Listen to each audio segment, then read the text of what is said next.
Bonjour et bienvenue dans ce nouvel épisode de Messages à caractère informatique, 31e épisode numéro 30. Nous sommes le 3 février 2021 et aujourd'hui, je suis accompagné de gens merveilleux tels que Quentin Adam. Bonjour Quentin Adam, qui êtes-vous ? Quentin Adam est au téléphone. Bonjour à tous, je suis désolé, je réponds à un call urgent, je suis à vous dans une seconde. Donc comme vous pouvez le remarquer, Quentin Adam, qui est-il ? C'est un monsieur très occupé qui est CEO de Clever Cloud et qui répond au téléphone pendant qu'on enregistre un podcast. Je suis aussi accompagné de Geoffroy Coupry. Bonjour Geoffroy Coupry, qui êtes-vous ? Bien le bonjour, je suis Geoffroy, je suis dev chez Clever, je fais du Rust, de la sécu, des proxys, des trucs comme ça. Et il y a très longtemps, tu étais contributeur d'un projet open source dont on parlera tout à l'heure. Tu es peut-être toujours contributeur d'ailleurs, je ne sais plus. Ça fait longtemps.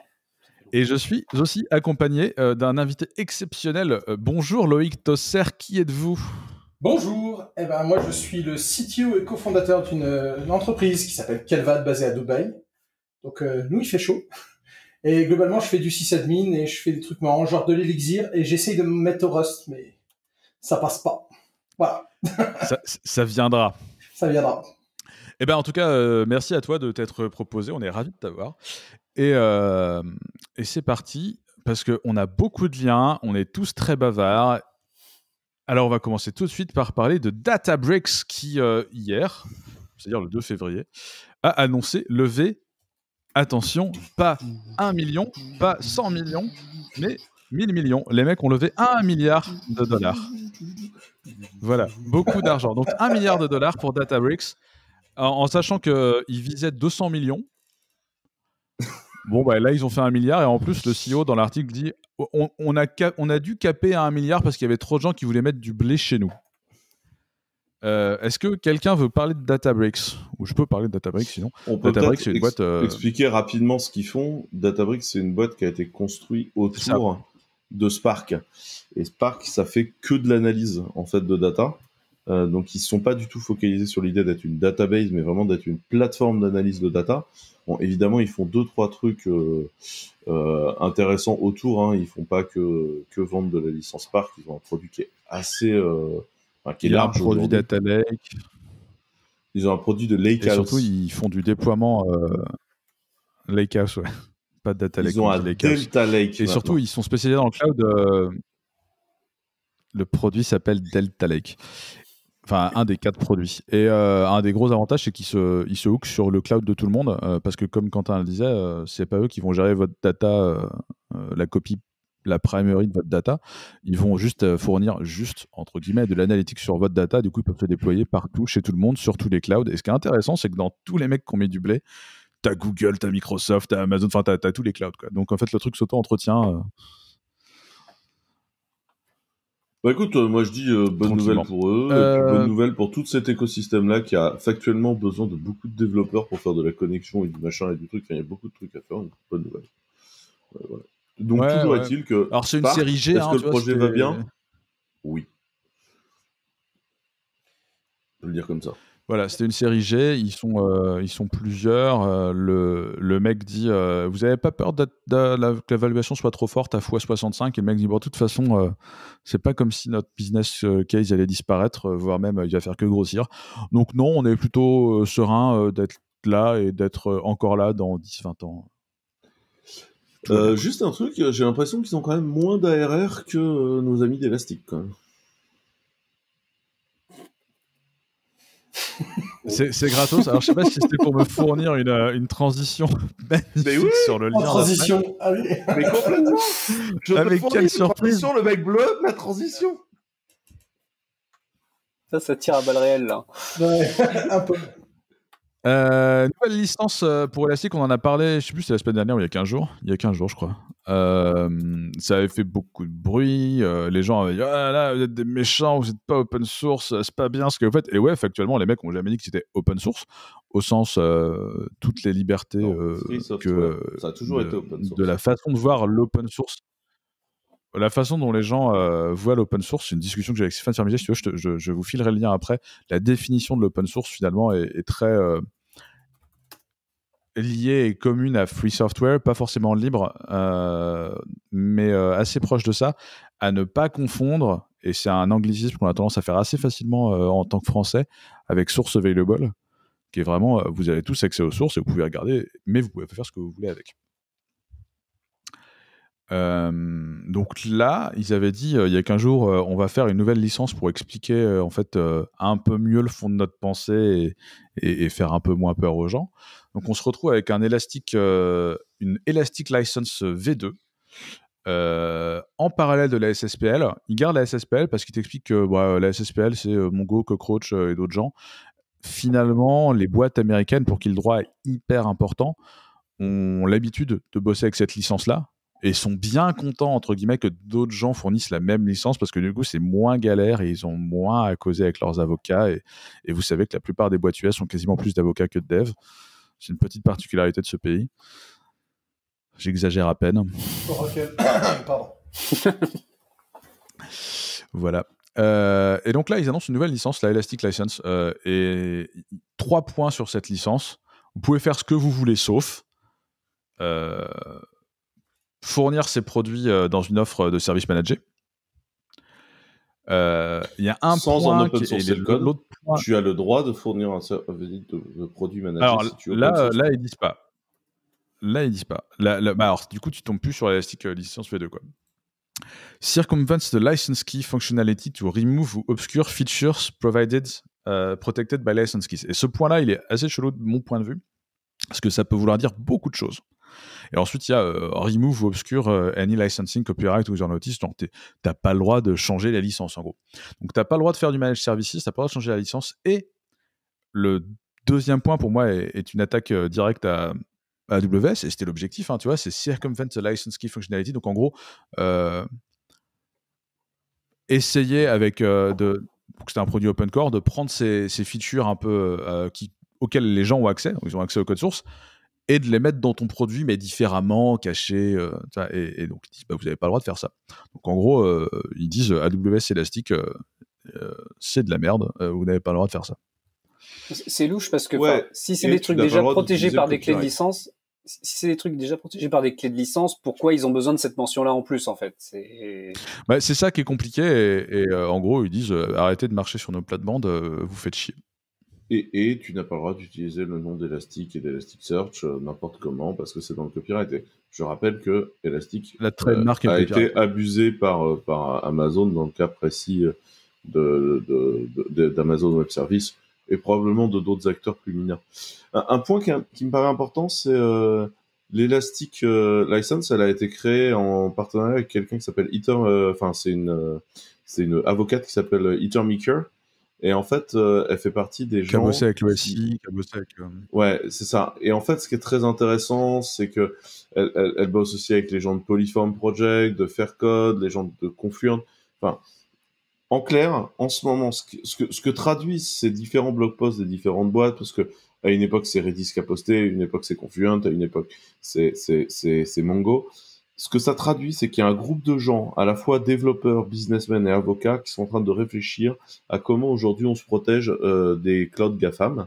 Et en fait, clairement, aujourd'hui, c'est ça l'histoire. Et je trouve que c'est très intéressant de se rendre compte que tout ça est un réseau de gens qui eux-mêmes ont des débats entre eux.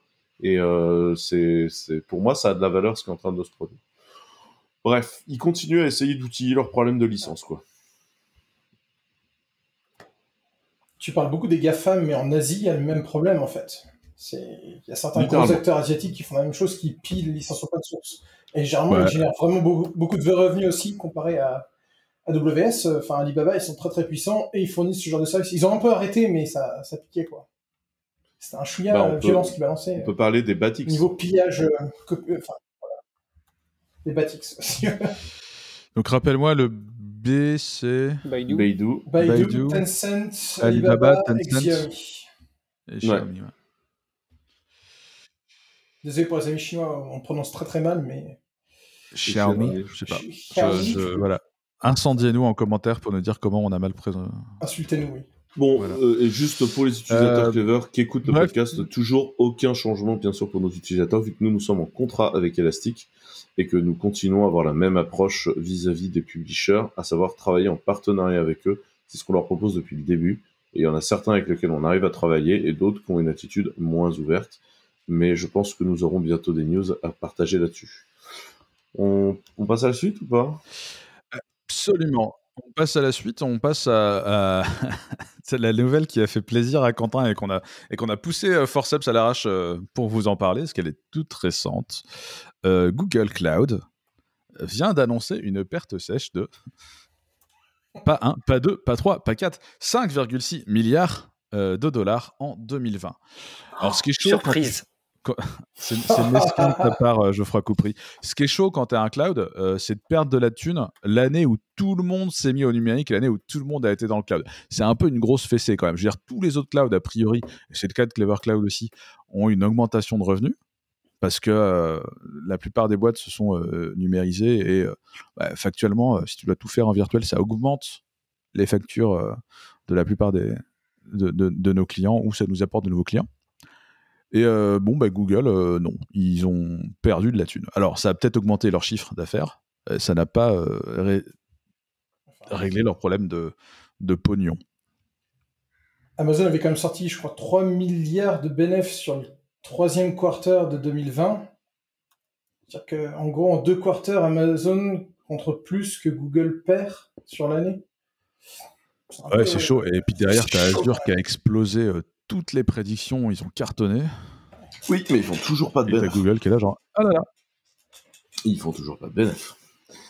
Ouais, mais c'est une stratégie derrière. Et leur principe, c'est de prendre des gros contrats. C'est le dumping, pratique courante dans les clouds où on achète les clients par la gratuité. Ou par le lock-in, hein. Ouais, en fait, c'est des stratégies très américaines de j'achète le marché. Donc, en fait, je finance et j'achète le marché.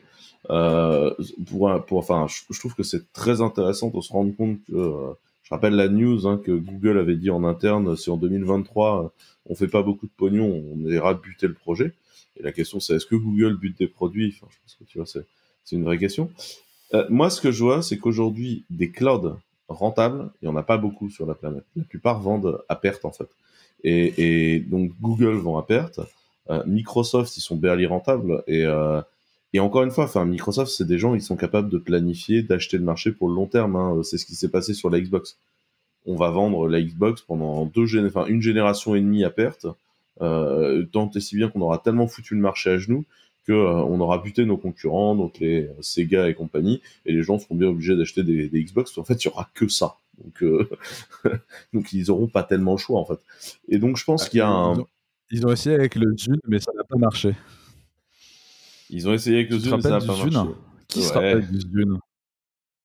Moi je me rappelle. C'est le baladeur Microsoft. Je sais pas si vous vous rappelez de cette news magnifique où il y a des Zune qui avaient été livrés avec en default file une espèce de porno dégueulasse. Il y avait quelqu'un qui avait déconné à la ville. Les Zune étaient livrés avec du porn. Mais des DRM. Du porn avec des DRM. C'est ça qui est important.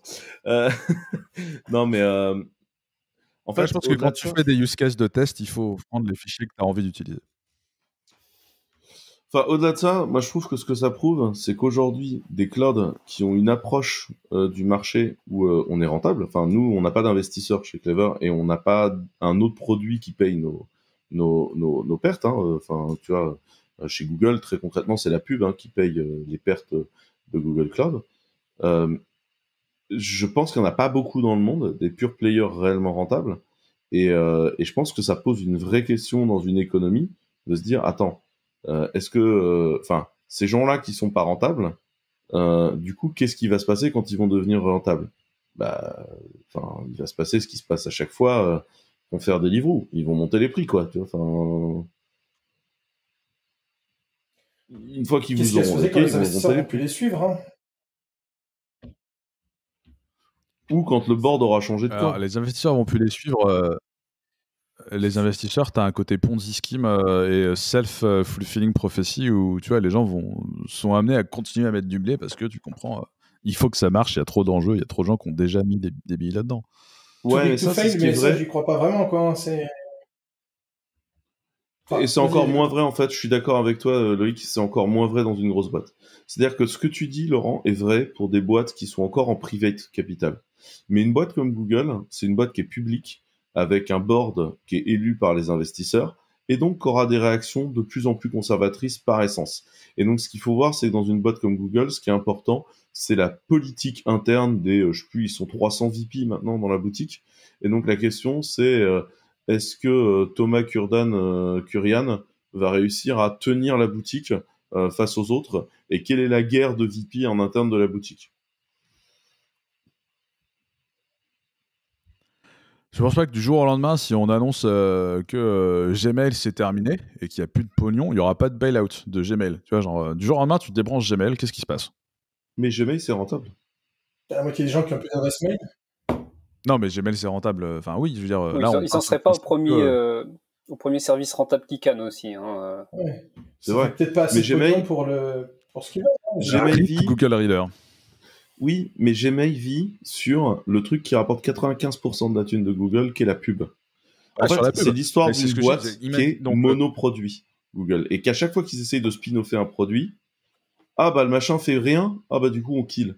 Et en fait, l'histoire, c'est quand t'as 95% de tes revenus qui viennent d'un truc qui génère énormément de pognon, si t'es pas capable de tenir la durée sur des produits qui, oui, vont mettre 15 ans à te rejoindre, c'est évident, bah tu galères. Et c'est là où Apple, par exemple, est brillantissime. Parce que Apple, c'est des gens, ils te créent un business sur le téléphone, à l'époque où bah, le téléphone gagne rien. En fait, les premières ventes d'iPhone gagnent rien face à leurs ventes d'ordinateurs, ce qui est normal. Les mecs sont posés depuis 25 ans sur les ventes d'ordinateurs, donc c'est logique qu'ils gagnent de l'argent. Puis ils décident d'aller vendre de la musique, puis ils décident de... Et en fait, à chaque fois, ils font grossir massivement des business et des verticales. Et tu vois, aujourd'hui, le pognon qui est gagné par la marketplace, enfin, sincèrement, je pense que ça faisait marrer tout le monde au board d'Apple, les chiffres de la marketplace en iPhone 1. Parce qu'évidemment que ça faisait marrer tout le monde, ça gagnait pas un copec, les mecs étaient les plus grands vendeurs de musique du monde. Mais tu vois, aujourd'hui, je pense qu'il y a vraiment quelqu'un qui a envie de se fendre la gueule quand il regarde les chiffres de la marketplace d'Apple. Ça te fait, ok, les mecs sont quand même devenus les plus gros vendeurs de software du monde en moins d'une décennie. Enfin... Gros vendeur, non, revendeur plutôt. Enfin, ouais, bah du coup, enfin, tu vois, ouais, plus grosse marketplace et donc plus gros effet réseau parce que du coup, quand t'es publié sur un réseau comme ça, t'es content et t'as une forme de gravité qui se crée autour de ce truc-là. T'as un effet réseau de ma boule et c'est le même problème avec Deliveroo, c'est le même problème avec tous ces trucs-là qui offrent cet effet réseau. C'est-à-dire qu'on t'offre une plateforme pour vendre ton soft. Et plus il y a de gens dessus, plus il y a de soft dessus, plus il y a de gens dessus, plus il y a de soft dessus, et plus tu as une pression pour y aller, et plus ils peuvent se dire, bah écoute, chouchou, c'est 30%, sinon tu dégages. Bisous, Epic. Ouais, voilà, c'est ça. Ou DHH aussi sur Twitter qui avait balancé ça, ouais. Mais c'est... Voilà. il a toujours besoin d'un scandale quand il lance un produit, hein. C'est important. Hey. Ouais, voilà, dans le cas de scandale, c'est quand même... la position complètement monopolistique. Si tu veux vendre un software sur Apple, t'es obligé de passer par Apple. Mais ça, tout le monde était au courant avant. Ouais, mais tu vois, il y a quand même des lois anti-monopole, en fait, qui existent, tu vois.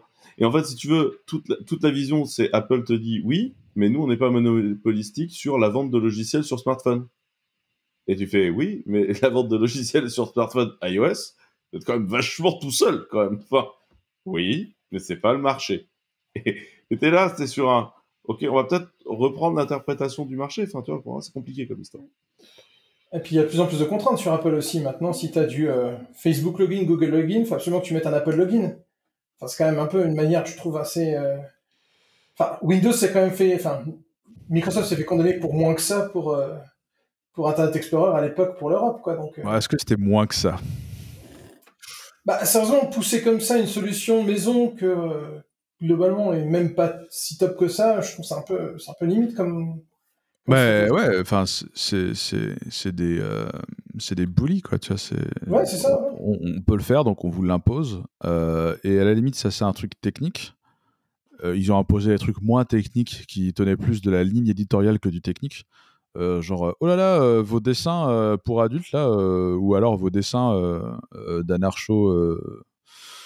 communistes, islamo-gauchistes, tout ça, ou vos dessins de nazis par ailleurs, parce que ça arrive aussi, bah non, cassez-vous. Et ça pose la question de quelle est la légitimité d'un marché, d'une marketplace à faire ces choix-là.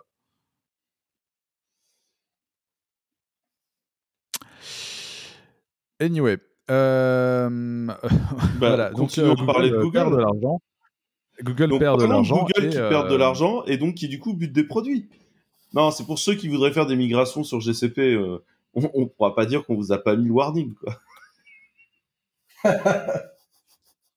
Oh, c'est vilain. Non, là, ils ont juste pété leur studio de jeux vidéo Stadia qui, comme c'était parti, allait être le seul studio qui allait déployer quoi que ce soit sur Stadia. Hein. Donc, voilà. C'est méchant. Donc, c'était le studio interne à Stadia qui était géré par une femme qui s'appelle Jade Raymond et qu'on avait déjà vu depuis des années. Si vous suivez l'industrie du jeu vidéo, elle bossait chez Ubisoft avant. Et c'est elle qui annonçait tous les Prince of Persia, tous les AAA ou 5A games chez eux. Et elle s'est retrouvée VP de cette tôle-là et manifestement, elle vient de se faire virer parce que, vous comprenez, le développement de jeux AA, c'est pas notre boulot. Et nous, on va se concentrer sur la plateforme Stadia. Et du coup, ils disent le studio de dev terminé. On va bosser mieux avec tous nos partenaires. Mais je vais vous faire une confidence sur le sujet. Il y a avant le lancement de Stadia, on savait tous que Stadia allait arriver et on buvait des coups à Paris avec nos potes qui bossaient chez Shadow. Et en fait, Shadow est en train de lever de l'argent et Stadia arrive, donc tous les investisseurs persuadés d'avoir une meilleure news que les autres, étaient là genre oui, moi je sais que Stadia va se lancer, Shadow va jamais survivre. Et tu vois, et en fait, je me souviens de cette discussion-là où on disait genre bah non, en fait c'est faux parce qu'en fait Google ils savent pas faire du jeu vidéo, ils vont encore débarquer n'importe comment avec bonjour, c'est nous que voilà machin, on sait faire, tu vois. Puis ils vont foutre du blé pendant, ils vont cramer du pognon pendant 1 an et demi dans l'opération, puis en fait closer l'opération parce que voilà, et en fait ils vont faire un progressive close down. Donc là dans le Stadia ils arrêtent les jeux maison. La question c'est est-ce que Stadia peut survivre sans jeux maison ou est-ce que Stadia a du sens en soi, etc. On s'en fout. Toujours est-il que en fait nous ça nous est bidonné l'arrivée de Google, ça faisait moins bidonner les mecs de Shadow qui savaient qu'en fait Google allait se planter, parce qu'en fait c'était écrit que Google allait se planter, parce qu'en fait ils ont aucune idée de comment débarquer dans le milieu du jeu vidéo, et qu'en fait ils ont fait ça, mais comme des thugs, en étant persuadés qu'ils savaient faire, alors que, enfin, sans déconner, tu les voyais arriver à 10 000 bornes pour aller s'éclater. Le seul truc, c'est que ça les empêchait de lever, et que ça a rendu leurs conditions de lever dégueulasses, parce que tous les investisseurs étaient là, ah, il y a quand même Google qui débarque dans ton marché. Et ça, c'est un truc que j'aimerais expliquer une bonne fois pour toutes à tous les investisseurs. Tous les GAFAM et Batix peuvent adresser le marché de n'importe qui, overnight, en ayant lu 4 posts médium. Est-ce que pour autant, ils sont capables de l'adresser bien? Discutable. Parce qu'en fait, tu prends ces boîtes-là, elles sont très très grosses sur un produit. Google, ils font de l'argent sur la pub. Tout le reste, c'est de la littérature. Microsoft, ils ont mis des années à sortir de Windows Office. Et aujourd'hui, oui, ils sortent de ça, et parce que ce qu'ils ont construit, c'est des forces de vente et qu'ils ont réussi à en sortir. Oracle, sortir de on vend du Oracle, compliqué. Red Hat, sortir de on vend de la licence REHL, ils sont en train de le faire, pour voir le truc en interne, c'est compliqué. Les mecs regardent le nombre de licences REHL s'écraser, si tu veux, tranquillement, en se demandant quels vont être les business qui vont prendre le relais. Et pour l'instant, le truc qu'ils ont trouvé le mieux, c'est quand même, on va faire du service. Enfin, c'est pas facile, en fait. Et tous ces géants-là sont des géants qui, bien sûr, ils vont toucher à tout. Parce que il y a des choses qui se lancent sur le business, toutes les 2 minutes, ils vont lancer à tout. T'arrives, tu t'appelles tu t'appelles Groupon, Facebook va lancer un Groupon like, parce que tu vois, c'est facile en fait pour nous. Puis en fait, est-ce que Facebook Deal ça existe? Bah non en fait. Genre non. Est-ce que le Facebook Places qui était censé niquer Foursquare ça existe? Bah non en fait, ça n'existe pas. Et en fait, à chaque fois que vous vous dites les gros vont venir et vont bouffer le marché, non. Parce qu'en fait, leur plus gros handicap interne, c'est qu'ils font tellement de trucs, tellement de pognon sur le truc qui leur rapporte le maximum de thunes, que jamais ce produit-là sera prioritaire et va donc toujours aller s'écraser sur la politique interne de ces produits-là. Donc ne bloquez pas les petits innovateurs qui connaissent parfaitement leur marché parce que soi-disant un gros va débarquer et faire le marché. Les gros qui débarquent et qui font le marché, c'est quand ils achètent le meilleur dans le coin. Facebook achète Instagram, là ils défoncent tout. Enfin, effectivement, c'est ça. Red Hat, qui essaye de supporter du Java, oui, ils n'y arrivent pas. Ils commencent à faire du pognon le jour où ils achètent les mecs de JBoss. C'est ça l'histoire. Tu vois. On a vu quand même quand Google a racheté Nest. Oula. Ah, j'ai pas dit qu'à chaque fois ça marchait. J'ai dit que c'était la seule façon aussi pour que ça marche. Par contre, des fois, ils t'éclatent la boîte qu'ils ont achetée, quoi. Moi, j'ai un autre message aussi à faire passer, comme Quentin a fait, c'est arrêtons d'idolâtrer Google, Amazon, Twitter, Microsoft, toutes ces boîtes-là. Parce qu'en fait, on prend GCP, on prend Stadia, on prend la plupart des projets qui sortent de ces boîtes-là. Ça serait pas ces boîtes-là qui les feraient, on n'en entendrait pas parler, en fait. Et qu'à la fin, ce qui compte, c'est le produit et le résultat. Et que, je suis désolé, Stadia, pour ceux qui ont testé, pour ceux qui ont testé Shadow, voilà, à un moment, faut remettre un peu les pendules à l'heure et se dire, bon, le principe, c'est le service. Est-ce qu'il est bon, est-ce qu'il est pas bon? C'est pas parce que GCP, il y a Google dedans que ça va bien marcher et que c'est efficace et qu'ils vont pas tripler ou quadrupler les prix d'ici 2 ans, quoi. À un moment, faut être réaliste aussi, quoi. Right, c'était la minute économie tech. Voilà, nous allons repasser sur... on va rester sur l'économie et la tech pendant encore un petit moment, mais je vous propose d'avancer. Geoffroy, tu veux parler de Loon rapidement? C'est parce que ça, c'est encore un truc... C'est encore un truc qui a été tué par Alphabet, donc Alphabet, Google, même problème, hein. Et Loon, c'était le fournisseur d'accès Internet par des ballons stratosphériques. C'était vraiment cool comme idée, c'était tellement mignon. Et c'était le truc d'avenir qui allait régler l'accès Internet partout dans le monde. Et comme d'hab, ça y est, ça aussi, c'est fini. Après, ils ont donné le bet. Non, c'est pas ça le truc. En vrai, ils ont galéré à réussir à faire... Ils n'arrivent pas à piloter les ballons stratosphériques. C'est-à-dire qu'en fait, l'idée était de dire t'envoies plein de ballons stratosphériques, puis ça va s'auto-gérer, tu vois. En fait, ça s'auto-gère pas. Tes ballons, ils vont jamais là où tu veux, et t'as pas Internet là où tu veux. Et pour moi, ces mecs-là, ils sont outsmartés par Elon Musk, qui arrive avec son connecteur, avec tous ses petits satellites. Avec son satellite, ouais, exactement. Starlink, c'est ça? Starlink, ouais. Le mec va se lancer un opérateur télécom planétaire out of nowhere. Surtout que je sais pas si vous voyez le business model de Starlink, mais c'est quand même génial. En fait, Starlink, c'est des tout petits satellites, donc ils pèsent pas lourd. Et globalement, aujourd'hui, SpaceX a globalement pris la majo des lancements parce qu'ils en font tout le temps et ils sont pas chers. Et en fait, l'histoire, c'est que ils vendent le lancement à quelqu'un pour coller un satellite, ou ils le vendent à 2 pour coller 2 satellites, puis il reste de la place, ils collent quelques Starlink dans le tas, et en fait, ils sont en train de lancer en fait des chiers de satellites pour faire Starlink, pour gratos en fait. C'est les autres qui payent. Moi, ça me fait beaucoup penser à ce qui s'est passé à l'époque de Complétel en France. Complétel, c'était les gens qui avaient le matos et qui faisait pour France Télécom le passage des fibres et du câblage en fait pour France Télécom. Et en fait, ils se sont dit, en fait, à chaque fois qu'on ouvre un fourreau pour France Télécom et qu'on passe un câble, ce qu'on va faire, c'est qu'on va s'en coller un à nous. Je sais pas pour le coup de la fibre optique en fait au mètre, on s'en colle un à nous. Et en fait, du coup, France Télécom a intégralement payé pour faire passer tout le réseau de Complétel qui est venu bouffer dans leur gamelle. Et en fait, c'est exactement ça qui se passe dans le cas de Starlink. Tous les mecs qui envoient des satellites payent pour que Elon Musk ait un opérateur mondial satellitaire. C'est quand même magnifique. Les mecs lancent un réseau de satellites le plus complet du monde pour gratos. Alors, à quel moment on va faire de l'edge dans l'espace? Ça, c'est la prochaine question. À quel moment tu vas déployer du code Rust sur les satellites pour faire des functions as a service comme Cloudflare? Ça, je crois que j'avais vu un CubeSat qui faisait tourner du Rust à un moment. Genre, c'est pas hyper loin, mais l'edge dans le satellite, je sais pas si j'y crois tant que ça là tout de suite. La question, la connexion c'est, est-ce satellite, que quand t'as satellite... c'est... Non, je t'en prie, le problème de la connexion satellite, c'est grosse bande passante, mais alors la latence que tu te prends là-dedans. Ouais, mais attends, c'est quand tu fais l'aller-retour. Imaginons que tu as un data center dans l'espace, SpaceX d'ici. Et t'as la latence, transmission dans le vide, c'est bon, c'est parti. Hein. T'es nickel. Hein. La question, c'est est-ce que si un satellite retombe sur Terre, c'est qu'on a déployé du code Météore dessus? Non, ça c'est Kubernetes. Ah, pardon. Bien. Donc, j'ai compris aussi, mais faut bien que je tape pas mettre Kubernetes quand même. C'est pas possible sinon. Je vous propose de passer au lien suivant.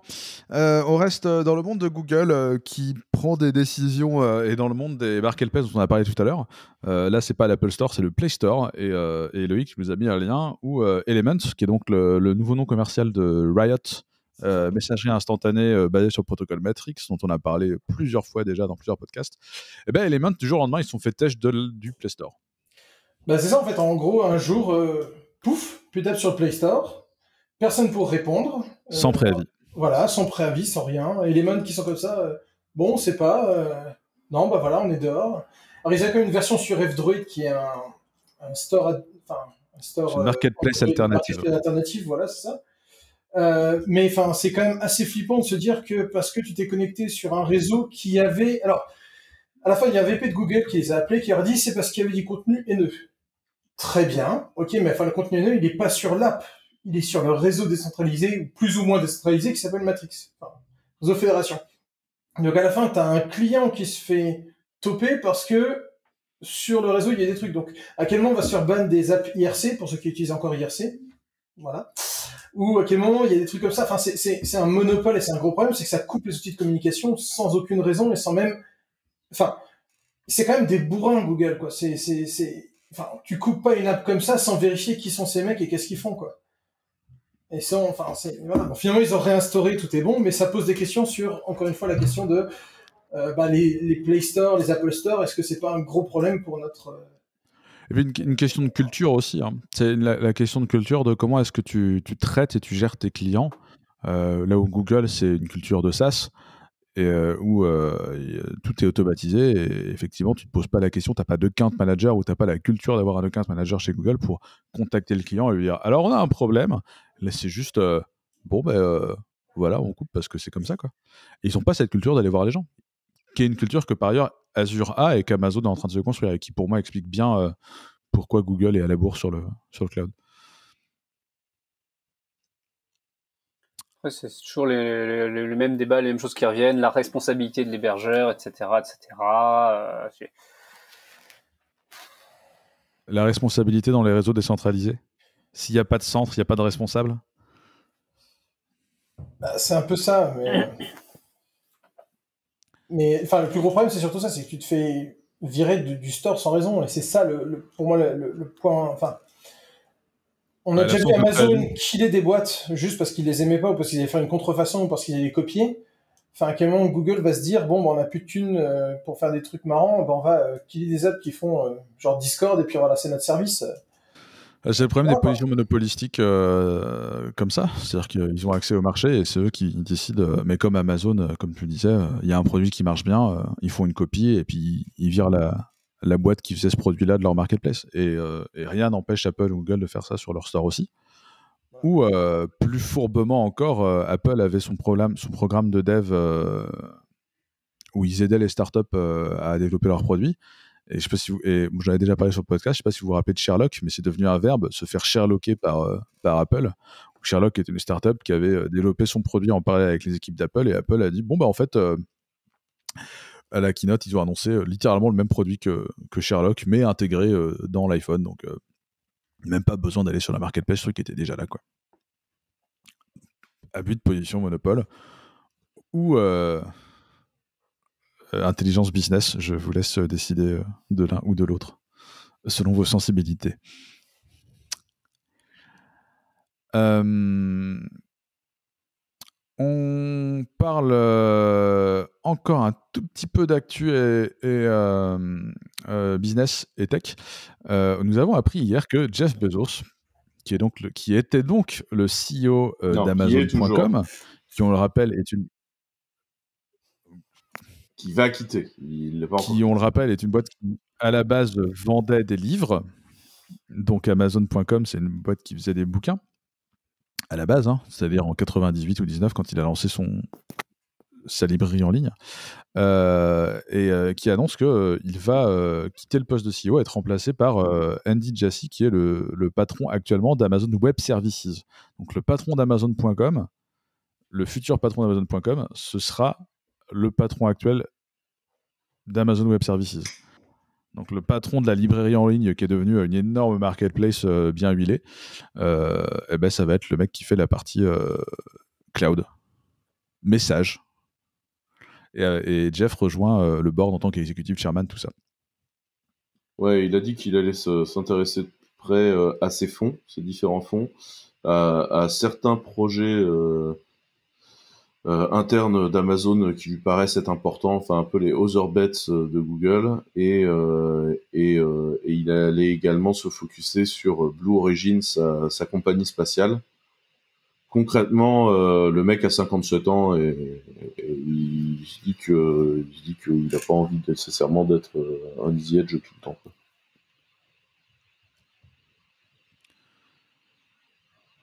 À voir comment ça se passe en pratique et surtout à voir l'information importante, c'est qu'est-ce que le mec d'Amazon Web Services vient foutre à la tête de toute la boutique, quoi.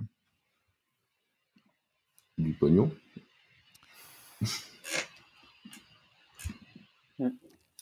Alors là-dessus, on avait pas ça dans les liens, mais je pourrais faire une référence à un petit jeu qui était sorti il y a quelques temps qui s'appelle You Are Jeff Bezos. C'est qu'est-ce qui se passe si t'étais Jeff Bezos, tout d'un coup tu te réveilles dans le corps de Jeff Bezos. Qu'est-ce que tu fais? Et tu décides d'aller cramer toute sa thune. C'est un petit jeu où en texte, où tu choisis tes actions, etc.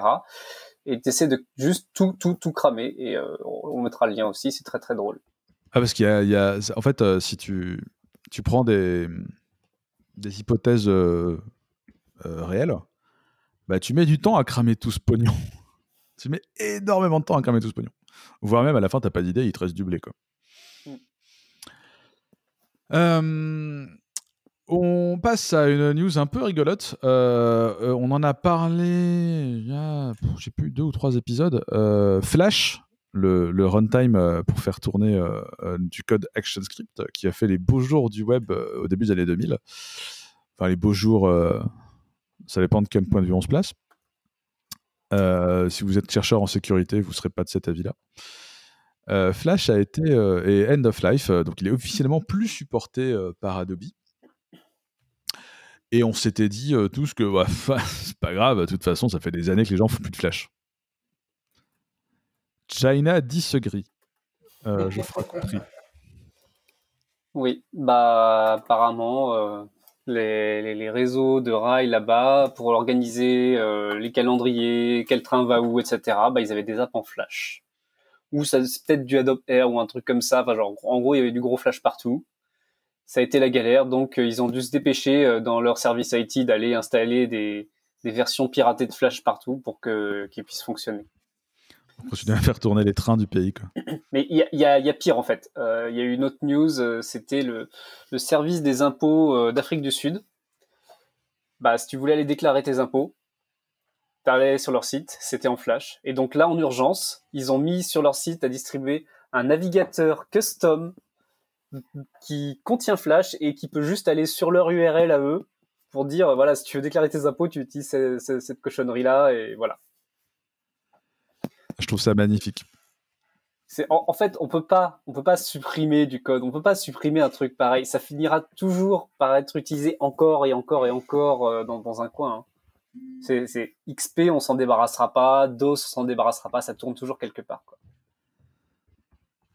Flash restera. Silverlight, par contre, c'est fini. Hein, je crois. C'est comme Cobol et Fortran qui étaient toujours utilisés à certains endroits aux États-Unis où ils cherchaient des devs à l'époque là-dessus. Bah ouais, il y a eu un truc avec les. Il n'y a pas qu'aux États-Unis où il y a toujours des gens qui font du Cobol et du Fortran. Hein. C'était le fonds pour les vétérans. Ouais, c'est ça, voilà, c'est ça. Le fonds la pension des vétérans où tout était fait en COBOL et ils ont eu un gros bug et puis ils avaient besoin de développeurs COBOL en urgence ou un truc comme ça. Enfin, nous, on a discuté avec un client potentiel il y a 15 jours qui faisait tout en Fortran. Hein.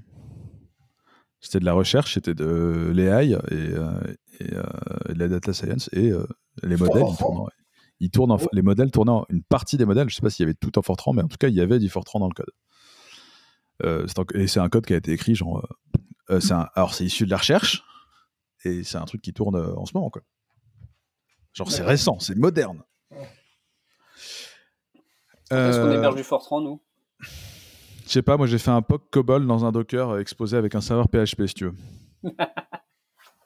Moi j'ai fait un POC pour faire du COBOL en JVM. Moi j'avais du Smalltalk à un moment. Ça a l'air vraiment viable en fait. Mais alors, attends, c'est du transpilage ou c'est vraiment l'interpréter le code COBOL avec une machine COBOL? Parce que l'époque JVM que j'ai vu, c'était on a converti ça en Java comme des bourrins et on fait tourner ça en Java parce qu'on a converti le code COBOL en code Java. Non, tu compilais vers du JVM bytecode. C'était un compilateur COBOL. Et là, je peux te faire ma prochaine prédiction. Ma prochaine prédiction, c'est WebAssembly sur COBOL. Parce que ça va être beaucoup moins c'est ça, Cloudflare a de déjà ce convertir. projet-là. Il y a Ça déjà un existe projet, déjà, ça, je crois. Hein. il y a déjà un projet chez Cloudflare qui fait ça, ouais. Cobweb. Oh, Cobweb, ouais. Mais pourquoi pas, tu vois, enfin, je veux dire, le marché COBOL, la boîte qui arrive à récupérer le marché COBOL en ce moment, ils deviennent richissimes, et surtout, ils enlèvent une épine dans le pied de la plupart des DSI partout dans le monde. Enfin, laisse tomber, quoi. Ouais, en fait, Si vous cherchez une idée de business. Non, mais le problème, il n'est pas de faire tourner du COBOL. Le problème, il est qu'il y a beaucoup d'endroits où le COBOL qui tourne, en fait, on sait que ça a été écrit en COBOL, par contre, on a perdu les sources. On a un binaire qui tourne sur une version précise de ZOS sous mainframe, et en fait, on ne sait pas comment traiter le dossier. Il faudrait faire un Rosetta Stone pour ZOS. Ouais, mais alors, quelle version de ZOS que tu sais, un des problèmes principaux de COBOL qu'on a, c'est que la plupart des plateformes COBOL avaient plein d'extensions différentes. Et du coup, on ne sait pas vraiment si quand on supporte telle version de COBOL, ça va marcher avec telle version qui est utilisée ailleurs avec des extensions custom. Et toute la problématique actuelle est là, c'est comment est-ce que tu garantis que ton COBOL to WebAssembly va pouvoir exécuter tous les COBOL de la planète parce qu'ils ont tous des extensions cheloues custom proprio qu'on a probablement perdu par ailleurs. Et par ailleurs, des fois, tu n'as pas le code. Bon, encore une fois, ça paraît con. Et t'as pas le code, t'as pas la doc, t'as pas les gens. Enfin, d'un point de vue métier, tu n'as plus les règles métier qui te permettent de réécrire ça autrement. Et c'est en général pour ça qu'ils les gardent d'ailleurs. Et il faut pas oublier qu'il y a certaines fois, le soft, en fait, imaginez que vous êtes un truc d'assurance vie, vous avez signé peut-être 120 contrats à un moment sur un contrat, et en fait, le code COBOL qui tourne, c'est le contrat. Et en fait, vous avez paumé le code, et en fait, le truc, c'est que le contrat d'assurance vie court sur 30 ans, et donc en fait, tu fais juste une rapide prière pour que le truc reste. Hop. Parce qu'en fait, personne n'a envie d'aller se poser la question de comment le contrat d'assurance vie est exécuté. En fait, sinon, il faut reprendre le contrat. Les gens qui ont signé le contrat sont plus là. Enfin, enfer, quoi.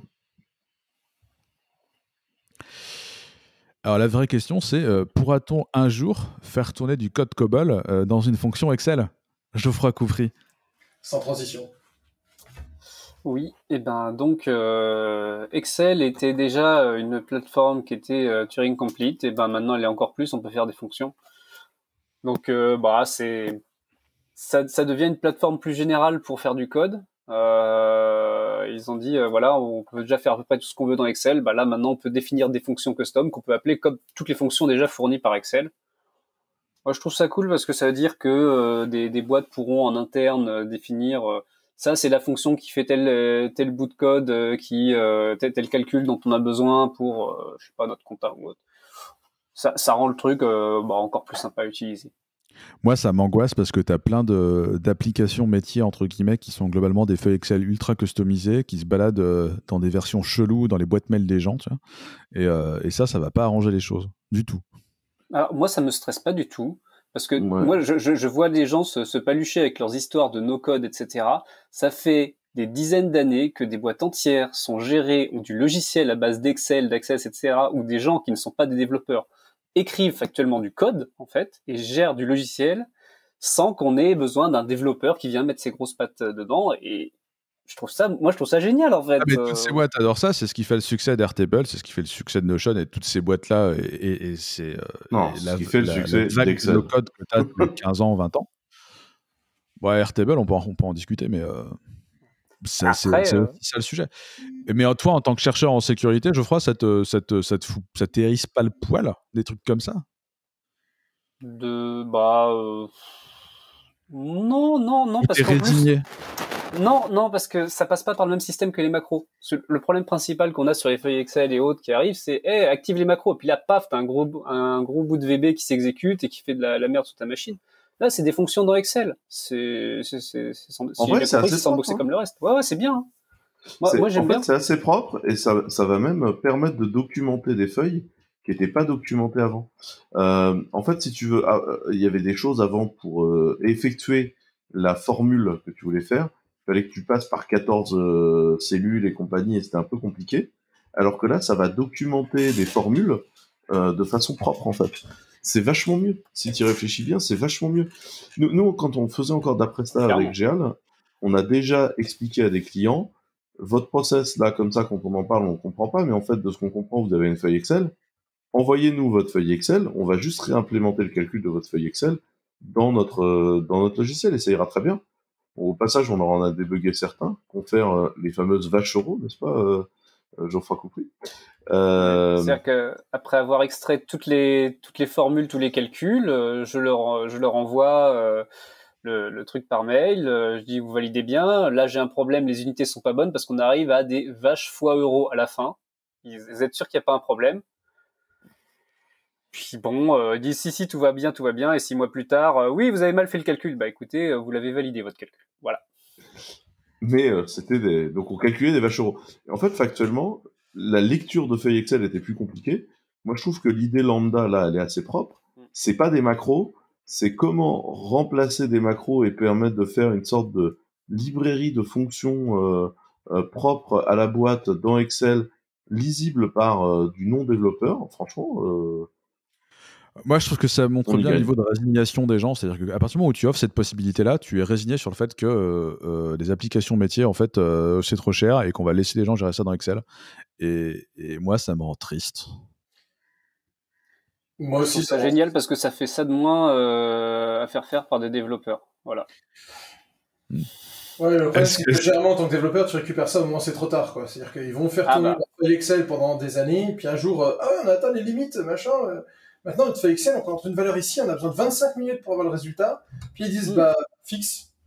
Ouais, puis le modèle de base access qui avait été fait par le petit neveu du patron, puis en fait la base access c'est un utilisateur à la fois, puis au bout d'un moment tu te rends compte que tu as 20 personnes dessus constamment, et là tout d'un coup tu veux faire le truc propre, t'appelles une grosse SS2I qui dit bon on va vous installer ERP, hein, on va tout refaire à base de de SAP, et puis c'est parti quoi. Mais c'est ça le problème en fait, c'est qu'à la fin c'est gros, là c'est t'appelles Capgemini, KPMG, t'appelles Accenture, ils vont dire, on va mettre un SAP, Oracle sur un qu'ils ont de contrat à ce moment-là, et puis c'est tout, quoi. Et moi, je suis plutôt d'accord avec Laurent, ça me rend triste parce qu'en fait, ça aurait pu être géré dès le départ, quoi. Non, parce que t'avais pas le besoin au départ. Mais non, mais style, je maintiens. La feuille Excel que tu vas récupérer avec les fonctions Excel sera plus lisible que l'énorme daube que tu aurais récupéré. Ah non, mais ce sera plus propre. On est tous d'accord, ce sera plus propre. Il n'y a pas de débat là-dessus. C'est une meilleure idée que de faire comme c'est fait actuellement. Mais je pense que, tu vois, c'est comme finalement tout foutre dans le navigateur. Quelque part, c'est une bataille qui a été perdue. Et du coup, on continue à régler ce problème-là parce qu'on a perdu la bataille. On a perdu le fait que Excel, c'est devenu un truc qui fait des applications métiers qui se baladent dans les mails des gens. Et le navigateur est devenu une plateforme pour lancer tout et accéder à tout. Et moi, je trouve que c'est pas normal. Je trouve ça triste. J'entends que ça améliore la situation. Et c'est une bonne nouvelle, mais quelque part, c'est une bataille perdue.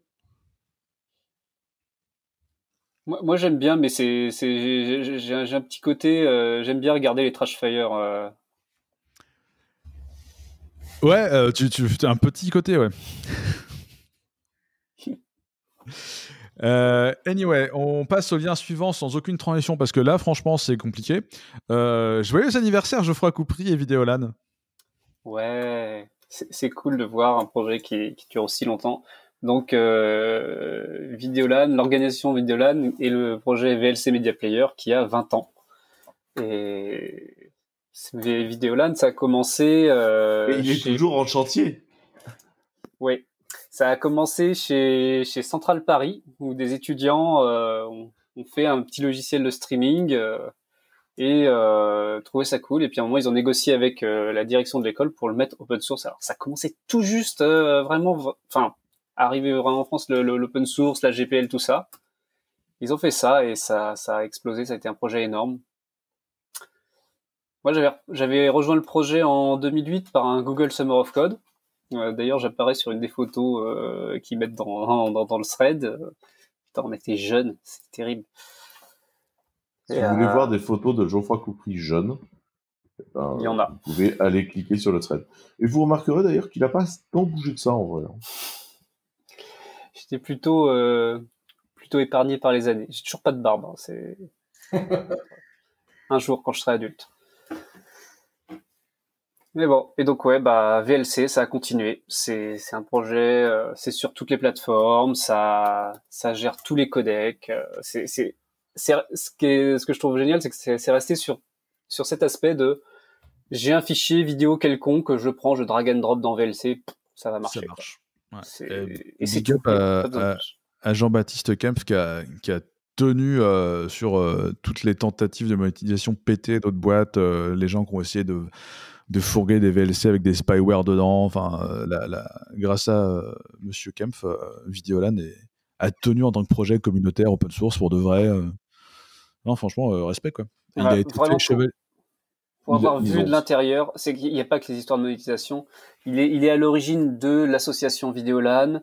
C'est lui qui a fédéré tout le monde, qui s'est arrangé pour que les gens bossent entre eux. Savoir qu'il y a pas mal de très très fortes personnalités dans ce projet-là.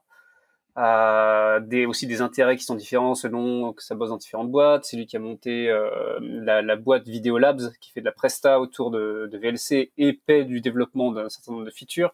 Et FFmpeg aussi, ouais. Factuellement, il a tenu à bout de bras tout pendant très longtemps. Alors, il y a eu effectivement beaucoup d'autres personnes dans l'association qui s'occupaient de beaucoup de choses. Mais il a été un tel moteur là-dessus, c'est hyper impressionnant et vraiment, je suis super content d'avoir vu tout ce qu'il a fait, quoi. Et donc, il a été fait chevalier de l'ordre du mérite, je sais plus, chevalier de l'ordre du mérite, je crois. Ouais, il me semble, ouais. Comme ça. C'est quand même un des softs à la portée mondiale la plus ouf, faite par des Français. Jean-Baptiste Kempf et Fabrice Bellard, nos deux ingénieurs français qui font rayonner l'informatique française dans le monde. Un autre truc qui rayonne dans le monde, transition toute pourrie pour vous parler de Let's Encrypt, qui est quand même utilisé par quantité de gens, notamment par Clevercloud, qui, on le rappelle, sponsorise Let's Encrypt, parce qu'on s'en sert pour faire tous les renews automatiques de certif SSL pour les domaines qui sont gérés par nous. C'est un petit article qui vous explique un peu sur quoi tourne Let's Encrypt, sur leur nouvelle architecture hardware et software. Et on apprend que c'est du je sais plus si c'est du Percolab, bon, c'est du MySQL, c'est du InnoDB. C'est du InnoDB qui tourne sur du gros file system en OpenZFS sous Linux. Et Loïc, tu avais un petit un sujet de Discord avec Quentin sur vas-y, il n'y a pas que ZFS, c'est pas que sur IllumeOS, c'est pas que du Solaris. Il y a des gens qui font du ZFS en prod en vrai sur du Linux. Et on les a trouvés, c'est mesquin, on en a trouvé. et en l'occurrence, tout le InnoDB sur les grosses machines de Let's Encrypt. Alors, c'est du AMD Epic, ils ont une quantité, je crois qu'ils ont 6 ou 7 64 cœurs, 128 threads, enfin, c'est 2 Tera de RAM, enfin, c'est des mécaniques qui sont délirantes, quoi. Ouais. Ça va. Et donc, ils font du ZFS. C'est ça. Comme quoi, ZFS, c'est le genre de bécane que nous on achète, hein, les gars. C'est assez proche des bécanes que nous on achète en vrai. Moi, ça me choque pas beaucoup comme bécane. C'est assez proche des bécanes que nous on achète. Nous, on les vend à la découpe parce que c'est notre métier de faire des VM par-dessus. Eux, c'est leur bécane à eux, tu vois, c'est pas... C'est ça, ils mettent ça pour mettre une DB dessus, quoi. Oui, faut qu'on vous parle des directories Wharton et des masters de HBase chez nous qui... on les découpe pas toujours, les machines. Il y a des softs qui aiment bien la RAM. Hein. Mais oui. Il y a des sauces qui tourneraient sur une JVM. Non, mais ça me fait plaisir de savoir qu'il y a des gens qui décident, qui, après avoir passé autant de temps à se faire chier à porter ZFS, lui disent, je trouve ça bien, hein, genre, je trouve ça très très bien. Je pense toujours que ça te fait chier pour pas grand chose.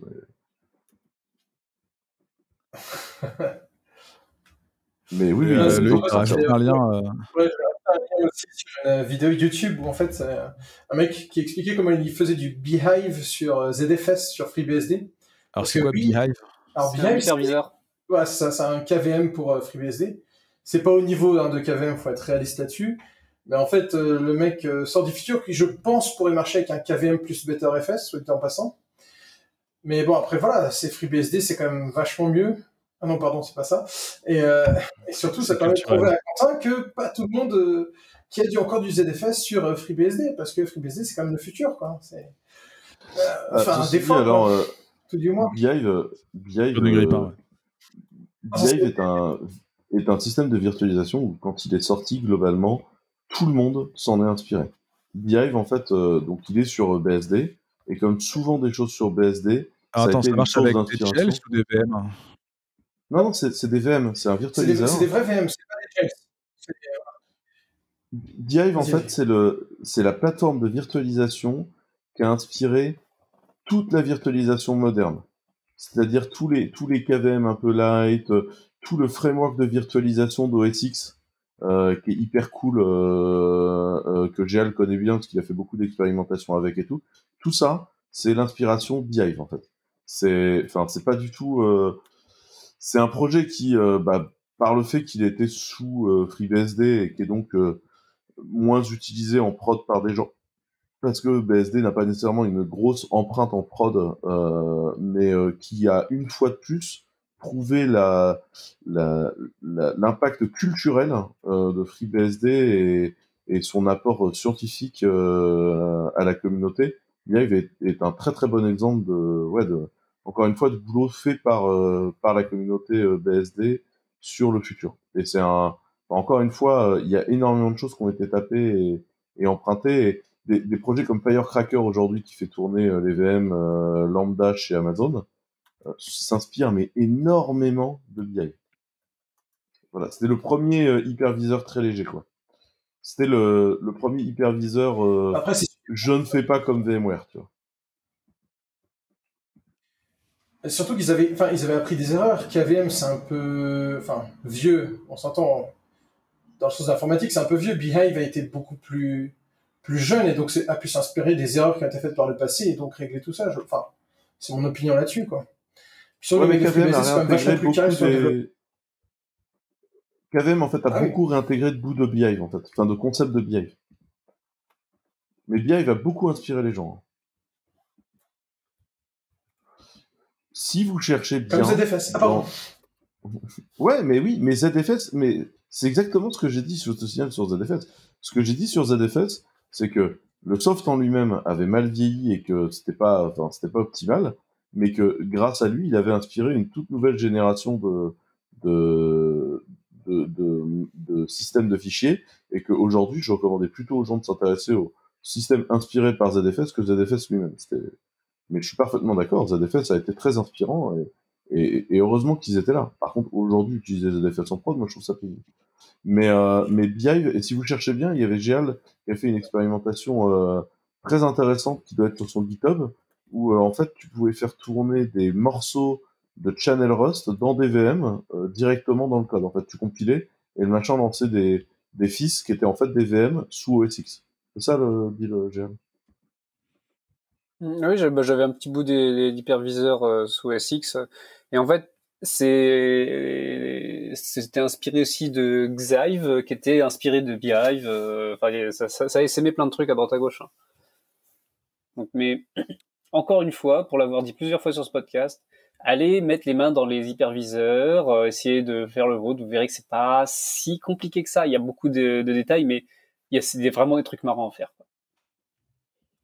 Voilà, on rappelle que c'est Geoffroy Coupry qui vous dit ça. Prenez-le avec le recul dont vous bénéficiez en sachant qui est Geoffroy Coupry. Donc on va mettre en depuis que le low level, depuis que le low level s'écrit en Rust et plus on sait, c'est quand même devenu factuellement nettement plus lisible. Vachement plus accessible, effectivement. Honnêtement, j'aurais pas cessé de faire un HV en C, je me serais cassé la figure. Hein. Est-ce que tu aurais essayé de faire un GPU open source en parlant de challenge, puisque c'est le lien suivant. Il y a des gens qui ont open sourcé une architecture de GPU pour l'architecture RISC. RISC-V. RISC-V. Et donc c'est de l'open source hardware, c'est franchement cool. Après, je sais pas si ce sera utilisé, ça s'appelle RV64X et c'est un lien de Loïc, je crois. Ouais, c'est moi. Ouais. Encore une fois, je vais passer vraiment pour le comment tu dis, crypto, anarcho, communiste, islamo-gauchiste, je sais pas, c'est tous les trucs qui pensent que les... passons. Ouais, non, en fait, c'est ça, c'est un GPU open source. Alors attention, ça marche doucement, d'après ce qu'on a vu. J'ai pas pu le tester moi-même, mais voilà. Mais c'est quand même intéressant de se dire qu'il y a toujours des choses qui changent de la même manière que Apple a balancé ses processeurs M1. J'aimerais bien voir un peu des CPU, des GPU open source qui marchent, quoi. Bien sûr, on pourra jamais, je pense, aller taper dans des AAA, ce genre de choses, mais avoir un laptop complètement open source avec à la fois le GPU, CPU et potentiellement, enfin, tout le reste, ça serait quand même vachement sympa, quoi. Et ça pourrait nous permettre de nous en sortir sur pas mal de choses, quoi. Et peut-être même de l'idée un peu d'innovation là-dessus, quoi. Ça se fait beaucoup dans l'électronique embarquée, en fait, où tu as besoin de moins de puissance. Ça existe beaucoup. Hein. Et T'as besoin de... Ça existe, mais tu vois, tu peux pas aujourd'hui acheter un laptop ou un desktop avec un GPU open source. Enfin, de ce que je sais. Peut-être que j'ai une connerie, mais voilà. Et en gros, enfin. T'as des bouts de trucs chez Pine, notamment. Chez Pine, je crois qu'ils ont un truc. Ouais, c'est pas open source vraiment. Il y a une partie, le circuit open source, il y a pas de truc open source, mais t'as pas le GPU, t'as pas le CPU, quoi. T'as toujours un bout de code binaire en plus dans le firmware qui traîne quelque part, c'est parce que c'est. Enfin, t'as toujours des petites subtilités cheloues. Attention. Ouais, ils se battent pour y aller, tu vois. Ils se battent pour y aller, et après, il y a un moment, il leur faut un microprocesseur. Ouais. Et tu vois, c'est ça, c'est pourquoi l'État français, à la place d'investir dans des startups pour les réseaux sociaux pour chiens, par exemple, au hasard, ou je sais pas quel autre truc de la French Tech, mettrait pas de l'argent sur des laptops open source qui garantiraient un peu notre intégrité numérique. Non, c'est quoi le mot? Alors, ça implique que la French Tech s'intéresse au B2B alors qu'ils sont complètement focus B2C. C'est juste un troll gratuit, t'inquiète pas. Ça n'arrivera pas, tu vois. En gros, c'est c'était quoi le mot qui disait, je sais plus lesquels, qui disait, en gros, il faut qu'on soit indépendant numériquement. L'indépendance numérique, tout bêtement, en français. Désolé. Souveraineté. Merci. Bah, c'est Jeremy Silverman qui disait ça, je crois, à l'époque, qui disait, en gros, ça passera par le hardware, et je suis plutôt d'accord avec lui, que ça serait bien qu'on ait vraiment des laptops où on contrôle tout, et on sait qu'il n'y a pas une backdoor. Il y a un projet. Je connais un projet dans ce domaine-là, c'est Precursor par Bunny Studio, où alors ça c'est plus un téléphone avec un gros clavier type BlackBerry machin, et en fait le truc vient avec un FPGA, donc c'est les FPGA, c'est les CPU reprogrammables, et en fait tu uploads ton schéma de processeur dessus et ça fait exactement ce que tu veux. Donc c'est conçu pour ça, pour qu'on puisse vraiment faire confiance au hardware jusqu'au plus bas niveau. Ok, bah, je connaissais pas ce projet-là. Faudra rajouter. C'est actuellement en crowdfunding. Bunny Studio, ils font des trucs hyper intéressants et généralement quand ils partent sur un projet, ils ship. Donc je pense que ça c'est un truc auquel on peut faire à peu près confiance, quoi. Faudrait que je me rappelle comment s'appelle mon laptop donc, qui est fait par System76. C'est du Core Boot dedans, qui est donc un. C'est pas le BIOS, c'est le BIOS. C'est un remplacement pour le BIOS UEFI. Et tout ça, c'est open source, c'est écrit en Rust et c'est cool. Il y a du travail dedans, quoi. C'est sûr que. Vas-y. Après, si tu veux, à un moment, tu posais la question pourquoi l'État français subventionne pas ce genre de projet et n'encourage pas ce type de projet. Alors, je peux te répondre. Hein. C'est parce que dès que tu parles technique, on te dit votre approche est trop technique. Donc, si tu veux, mine de rien, c'est quand même aussi des approches où même si tu veux être gentil et optimiste, un laptop de A à Z en open source, c'est pas un projet de 2 ans, tu vois. C'est un projet où faut être prêt à larguer de l'argent pendant un moment. Et aujourd'hui, personne n'a envie de porter cette approche-là politique. C'est-à-dire que les élections à échelle 5 ans, ça t'empêche de prendre ce genre de décision, quoi. Et puis en fait, si tu veux, à la fin, tu vas sortir les premiers laptops que tu vas sortir, c'est de la daube. C'est de la grosse daube. C'est pour ça qu'en fait, tous ces projets-là vivent dans l'embarqué, parce qu'en fait, tes premiers débouchés sont embarqués, parce que c'est des trucs où tu as des contraintes de coût, où tu as des contraintes de consommation, des contraintes de prod. Je dirais ce qui est assez triste, c'est qu'on a tous les gens en France capables de produire ça. On est même capable de faire la fab sur le territoire. je crains que ce soit un problème de compréhension de quels sont les composants d'un PC, pourquoi c'est important de les maîtriser, quelle est la situation ou pas de monopole sur certaines pièces. Tu vois, je pense que la compréhension de qui produit les barrettes de RAM aujourd'hui et qui produit les cellules, tu vois, il y a plein de vendeurs de disques durs. Personne n'a conscience qu'en fait ces vendeurs de disques durs. T'as un vrai travail d'éducation à faire en fait. Pour suivre un petit peu ce genre de choses, c'est bien que chaque fois qu'il demande un rapport sur le sujet à un député, le député arrive avec une naïveté, tu vois, genre, ok, fan, je m'occupais de ce truc-là, et te sens un rapport hyper alarmiste sur notre capacité de production déprimante et sur notre non-indépendance sur ces sujets-là. Et à chaque fois qu'un député s'intéresse, une commission, le rapport est vraiment ah là là, c'est chaud, parce qu'il y a un manque d'éducation totale sur l'importance de ces sujets-là. Et ça leur passe au-dessus à des kilomètres, tu vois. Et je pense pas que ce soit un problème de volonté. Je pense que juste simplement les gens sont pas au courant, ou en tout cas ne réalisent pas l'importance stratégique d'être indépendants sur ces sujets-là. Ouais. Parce que faut quand même savoir que les Chinois, ils ont sorti leur premier processeur x86, quoi. Ouais. Qui est pas Intel, pas AMD.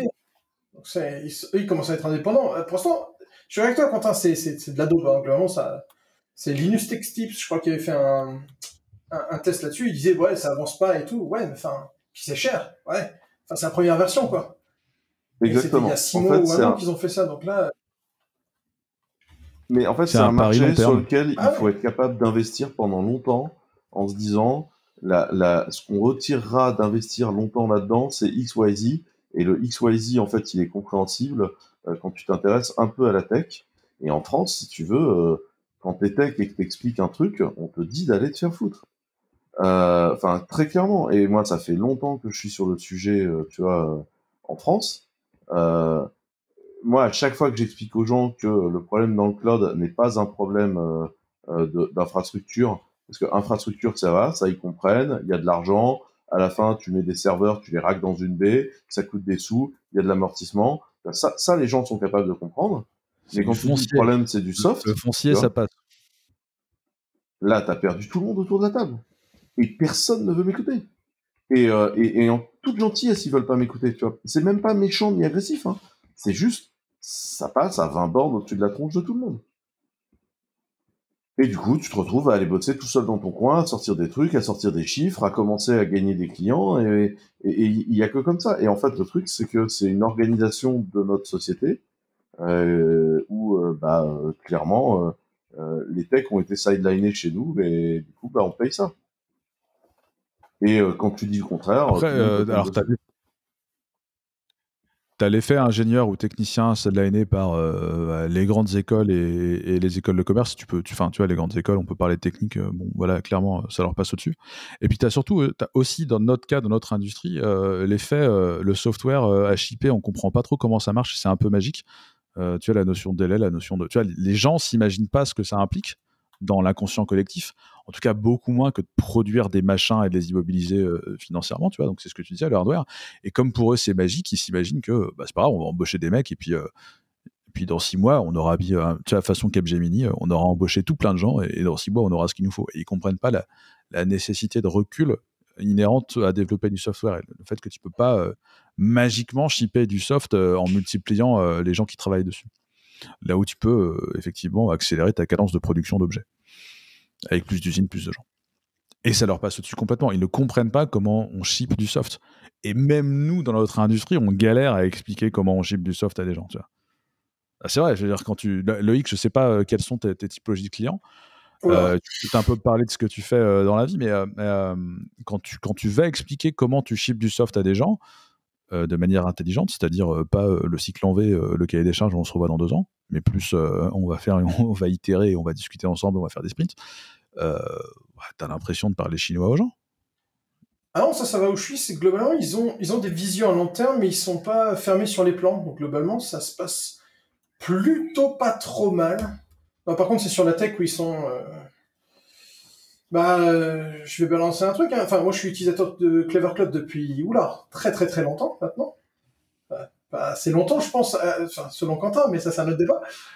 Nous, on a des briques du gouvernement qui tournent sur Clever Cloud. Je peux pas dire lesquelles, j'ai pas le droit de le dire. Mais lui, vous le savez tous.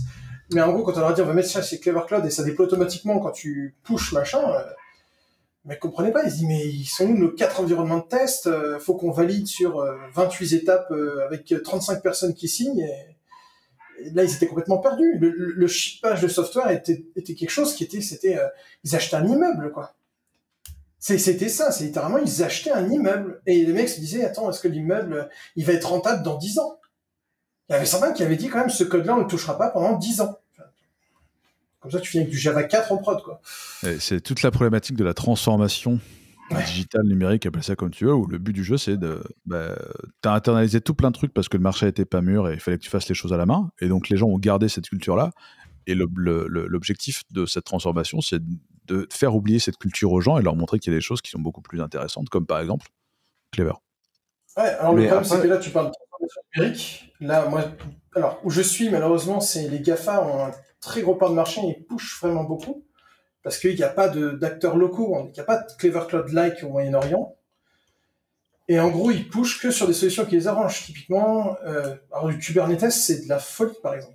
Tout le monde passe sur Kubernetes. Mais ils en reviennent très vite, hein. Ils veulent en revenir très vite. Mais c'est la transformation numérique est un gros choc pour eux dans le sens où ils comprennent bien qu'ils doivent le faire, ils comprennent bien que c'est important. Ils n'ont pas l'aide, et la seule aide qui vient de leur vendeur. Donc automatiquement, les mecs, ce qu'ils veulent, c'est vendre plus. Et donc, quand ton métier, c'est de vendre des jours, t'es moins aligné sur le succès de ton client. Hein. Et voilà. C'est pour ça que tu retrouves avec des projets où tu as un coût de licence sur un proto à plus d'1 million de dollars de licence. Voilà. Et ce qui est intéressant, tu vois, c'est le fait que tous les gens se jettent à corps perdu dans l'infrastructure. Parce qu'ils essayent de transformer ce qu'ils ont en existant, donc ils essayent de dire on va continuer à rester maître de ce truc-là.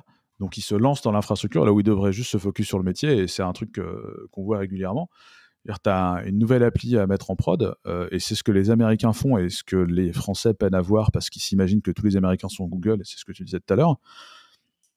Normalement, tu pars sur un bon gros monolith Rails et puis ensuite tu te poses des questions d'architecture. Et en France, on a une tendance à se dire voilà, c'est vachement bien ce qu'ils font là-bas, c'est rigolo, on va jouer avec des briques et du coup on va partir sur notre infrastructure d'abord et on verra le métier après. Kubernetes, l'histoire de Kubernetes, tu peux l'appeler comme ça. Je pense que c'est... Ou OpenStack ou ce que tu veux, tu vois. Ouais, OpenStack à l'époque, maintenant moins quand même. Mais ouais. Oh, OpenStack est toujours un projet vivant. Non, mais sans déconner, juste pour que vous compreniez combien c'est difficile des fois de discuter avec les politiques. J'ai fait visiter cette année Clever à des gens. Je ne vais pas expliquer qui ni dans quel contexte. Mais tu montres, et on te dit c'est intéressant, et du coup, ça ship combien de milliers de lignes par jour? Comme ça. En ligne de code. T'as combien par jour? Vous avez trop parlé à Capgemini, les gens. Hein. Mais même Capgemini, qui n'utilise plus cette métrique-là, tu vois. Faut transformer la façon dont les gens achètent le soft. Enfin, la transformation numérique, ça va aussi par transformer ces couches-là. CF, la conférence de Quentin sur les comptables qui ont fucké l'IT. Ah ouais, elle est bien celle-là. Ouais, mais c'est quoi la rentabilité? Ça, c'est un truc aussi, tu parles des politiques en France. Ouais, mais enfin, tiens, je vais pas faire la promotion de Dubaï, je suis pas payé pour, mais tu vois, par exemple, aux Émirats, ils ont un ministère de l'intelligence artificielle qui est le ministère qui est au-dessus de tous les autres, qui va driver l'intelligence artificielle dans tous les départements et dans certaines grosses boîtes d'État, typiquement l'électricité, l'énergie, enfin tout ça. Alors, c'est encore balbutiant, donc c'est pas optimal, qu'on reste d'accord, mais ils ont au moins l'idée de se dire ça, de se dire on va mettre de l'argent, et ils mettent beaucoup plus que certaines régions de France qui se sont dit on va concurrencer Amazon en mettant 20 millions d'euros sur la table, si vous voyez de qui je parle. C'est une certaine personne d'Île-de-France, une femme que j'apprécie peu. Mais c'est ça, c'est en gros, s'ils se disent, il faut quand même qu'on s'en sorte. Et j'ai l'impression qu'en France, c'est non, de toute façon, on fait confiance aux Américains, et c'est eux les meilleurs, de toute façon, les Français, on est nuls, et puis voilà, quoi. Et puis, de toute façon, les Français ont besoin de ça, comme le dit encore une fois, et je le répète régulièrement, le patron de la BPI qui t'explique qu'on a besoin d'Amazon parce que tu comprends, c'est gratuit. Ouais, et puis surtout, ils donnent des classrooms gratuites, Bon, pour leurs produits, pour que tu restes chez eux, mais ils donnent des classrooms gratuites, c'est vachement important. Enfin, si tu commences à expliquer la notion de dumping à ces gens-là, on n'est pas sorti de... Ça va pas être bon, ouais. Que fait la DGCCRF, qui d'ailleurs ne s'appelle plus la DGCCRF. Mais bref, Direction Générale de la Concurrence.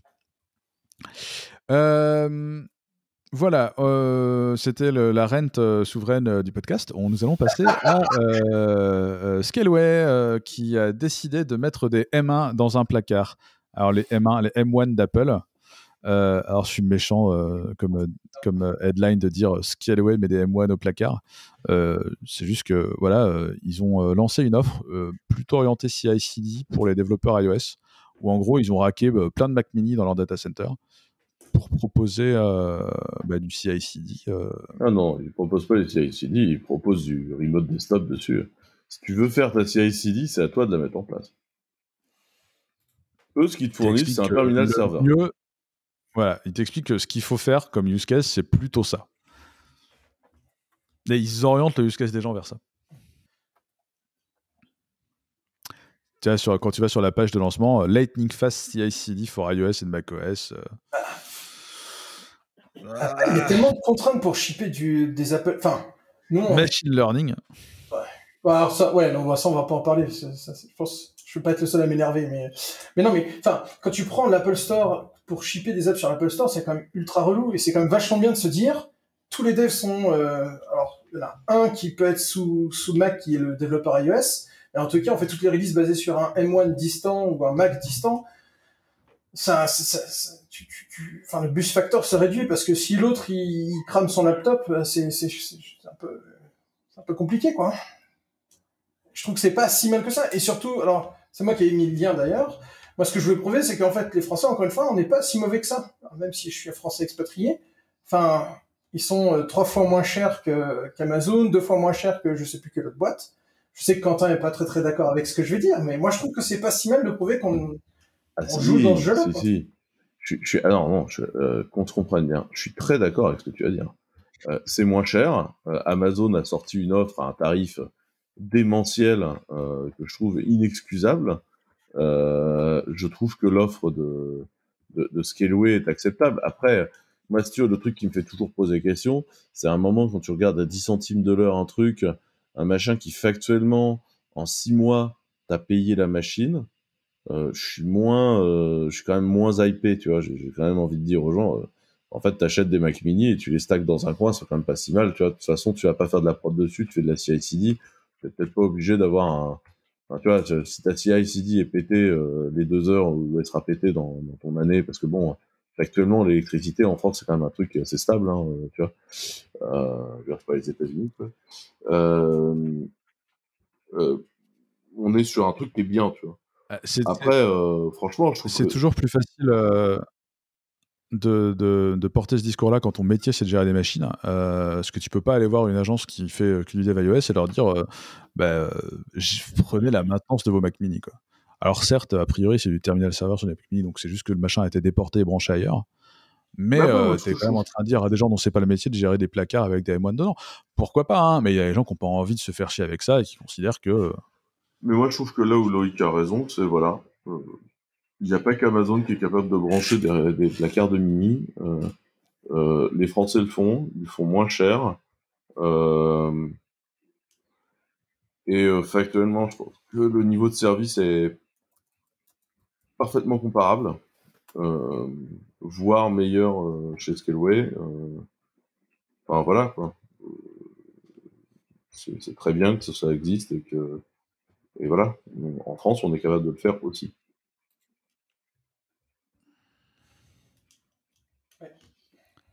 Right. Alors en parlant de Scaleway, parlons de faille de sécu. Non, je déconne, c'était méchant. C'était gratos, mais je ne suis pas désolé. On a rien à dire sur leur sécu ces derniers temps. Enfin... Ouais, non, c'est vrai. Non, c'était juste pour faire une transition magique, comme je sais faire, ou pas. Donc, sans transition, lol, une nouvelle CVE dans sudo. Vous avez probablement déjà entendu des gens sur ce podcast dire que sudo fallait arrêter, c'était pas bien. Donc sudo, la ligne de commande Unix pour avoir les droits routes. Yet another CVE dans sudo. Geoffroy, est-ce que tu nous en parlais? Oui, elle est intéressante. Le write-up du truc est finalement assez facile à suivre, mais à expliquer en 30 secondes, c'est compliqué. L'idée, en gros, c'est que on peut appeler sudo avec un argument de ligne de commande qui finit par un backslash. Il y a des cas où c'est possible.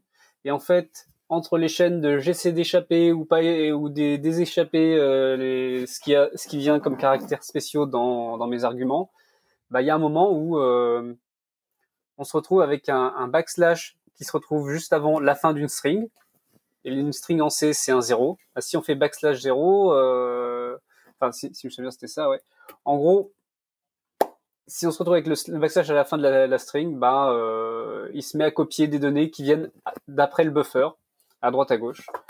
Et en fait, on se sert de ça après pour remplir la mémoire de données qu'on contrôle parce que c'est ce qui vient dans le reste de la commande.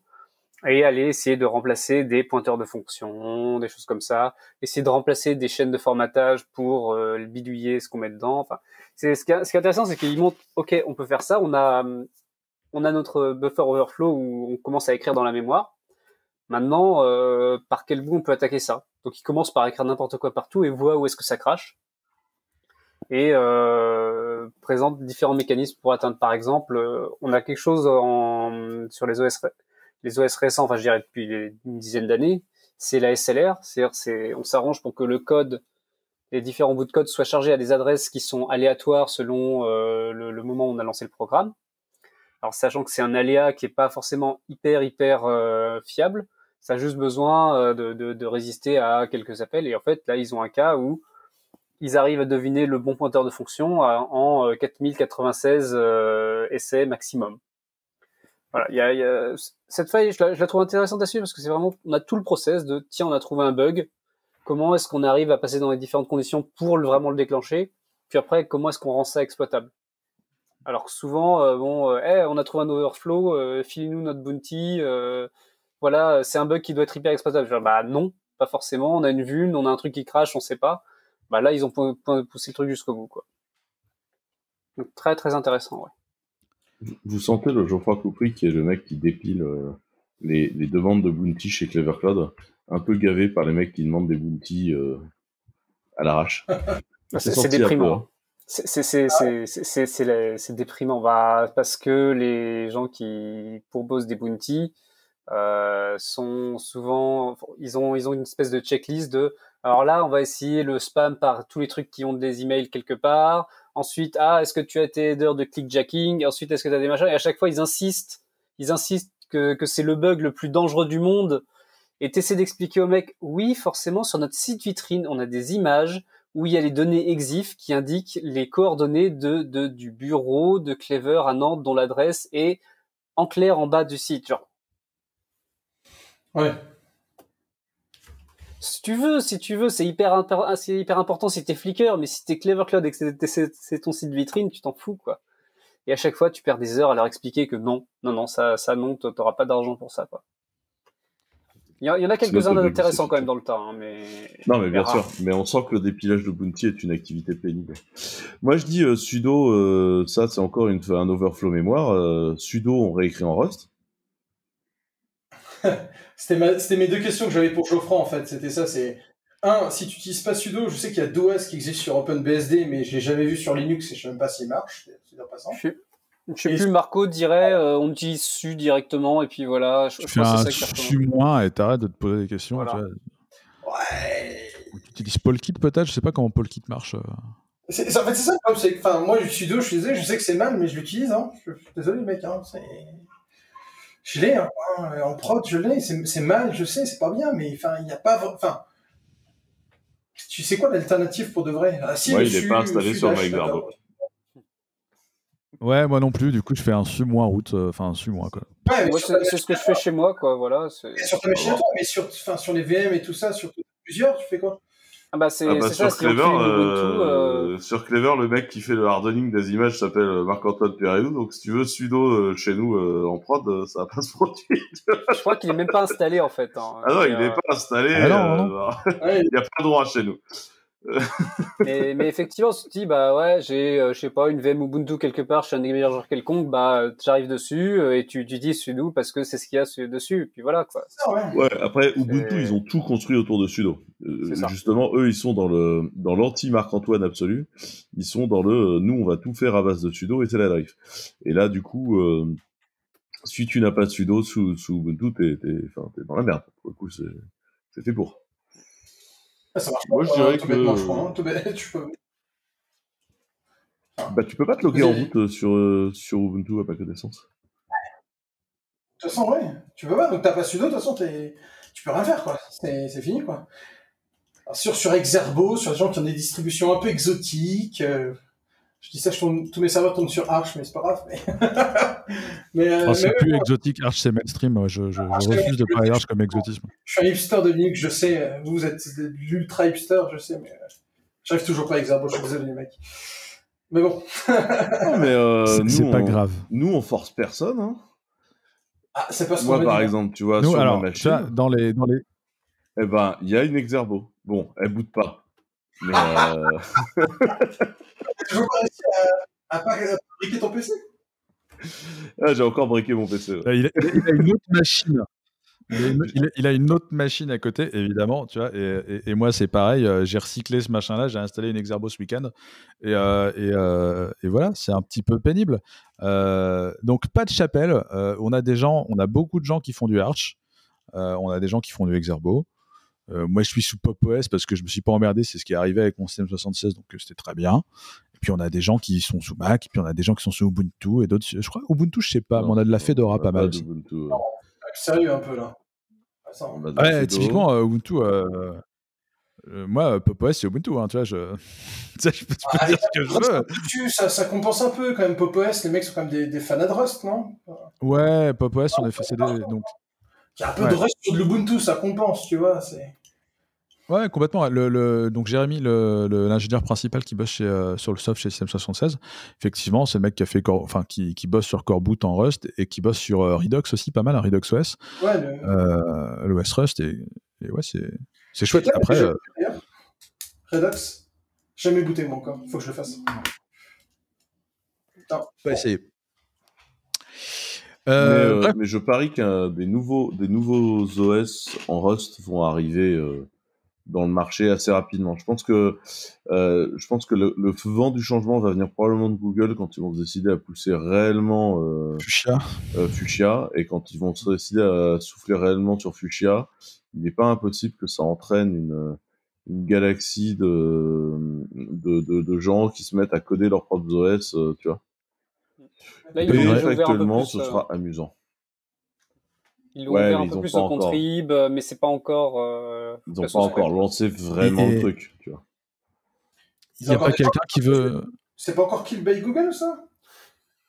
Non, il y a énormément de gens qui bossent là-dessus. Quand on s'était baladé chez Google avec Quentin il y a 2 ans, je crois, on avait vu la quantité de gens qui bossaient dessus dans l'open space du bureau ASF. Ah, c'est un paquet de monde qui bossait sur Fuchsia. Ouais, ils ont des armées de gens sur Fuchsia et genre ils ont des gros plans sur Fuchsia. Je pense que. Moi, la question que j'ai, c'est est-ce que quelqu'un va écrire Herd en Rust, tu vois? Est-ce que c'est ça qui va faire décoller Herd un jour? Le microkernel for the win, hein, tu vois. Alors, le microkernel en Rust, si je me souviens bien, il y en a 1 ou 2. Mais Herd, je crois qu'on a collectivement décidé que ça n'arrivera jamais. Hein. Faut arrêter, hein, c'est comme PHP. Moi, je me rappelle une fois étudiant, je m'étais dit tiens, je vais essayer d'en booter un. J'y ai passé mon week-end avec un pote et on n'a jamais réussi à faire fonctionner ce truc. Tiens, Herd, c'est comme moi, il a booté, il a craché juste après, mais il a fini sa séquence de boot. Mais il a craché après. Mais il a fini sa séquence de boot. Alors qu'à l'époque, lancer un Minix en 1 heure, c'était plié, t'avais pigé comment ça marchait. Hein, mais Herd. Après, Minix de mémoire, c'est dédié à la pédagogie. C'est vraiment un truc qui est fait pour ça, qui est fait pour apprendre comment ça fonctionne. Oui, puis c'est maintenu. Et puis, du coup, factuellement, c'est maintenu. Revenons à nos moutons, on passe au lien suivant. Ça parle de Rust, ça parle aussi de sécurité, puisque c'est une nouvelle implème TLS dans un module Apache qui est écrite en Rust et qui est basée sur RustTLS, je crois, ou RustSL. RustLS. Ouais, Russells, on dit généralement. Russells. Bah, ça fait plaisir de voir ça, notamment parce que cette libTLS, moi ça fait quelques années que je l'utilise dans Sozu, en parallèle d'OpenSSL, en fait, je peux choisir l'un l'autre. Russells, c'est assez limpide à utiliser en fait, c'est clair, c'est propre. Je trouve ça vraiment intéressant parce que OpenSSL c'est un gros paquet de code, une API qui a grossi de manière organique. D'ailleurs, la moitié des bouts de struct et fonctions commencent par bio. Oui. Non mais et en fait, OpenSSL, t'as tellement moyen de te tirer dans le pied toutes les 2 secondes, c'est compliqué quand même. Alors que Russells, il y a moins de fonctionnalités. Par exemple, t'as encore dans la to-do, un jour on fera TLS 1.0 et 1.1 et je crois que tout le monde se regarde en disant oui, un jour on va le faire, ouais. Hein, voilà. Mais par contre, support TLS 1.2, 1.3, etc. et c'est nickel, quoi. Et c'est rapide, ça bouffe pas de mémoire, tu peux monter le proto que tu veux dessus, en async, pas async, enfin, moi j'ai trouvé ça génial, quoi. Je tiens quand même à dire à toutes les mauvaises langues ici présentes que le dernier commit dans le dépôt de Herd à 14h. Donc, tu vois. Oh! Ok. Ils ont fait quoi? Je sais pas, j'ai pas Ils ont été corrigé le regardé, CVE dans Sudo. mais il y a des gens qui passent leur vie à commiter dans ce bidule. Je comprends pas pourquoi, je ne sais pas ce qu'ils font dessus, et si ça se trouve, en fait, le projet est devenu génial entre-temps, mais le dernier commit a moins de 24 heures. Mm-hmm. On peut le considérer comme un projet plus vivant que beaucoup de plugins WordPress. Good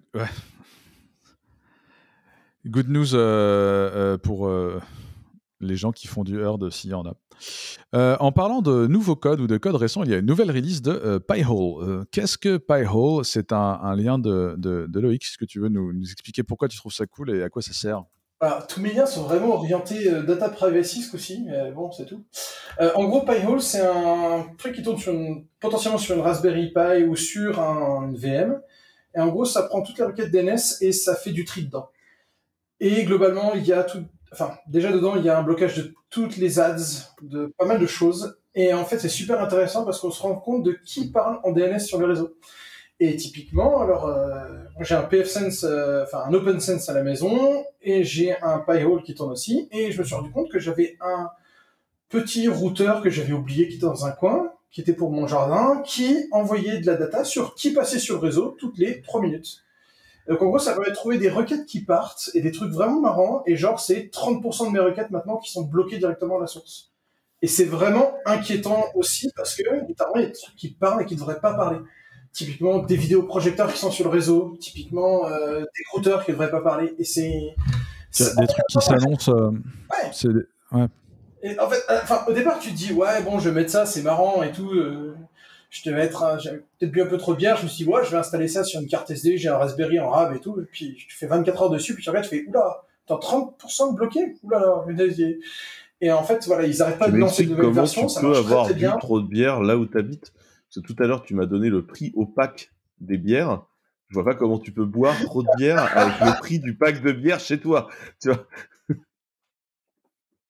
Ouais, je dis bière, mais en fait, c'est d'autres choses aussi. T'inquiète pas, je m'arrête pas à la bière, tu te rends bien compte. Non, la bière est très chère, mais le whisky, le rhum et la vodka sont moins chers, tu vois, qu'en France, c'est en passant.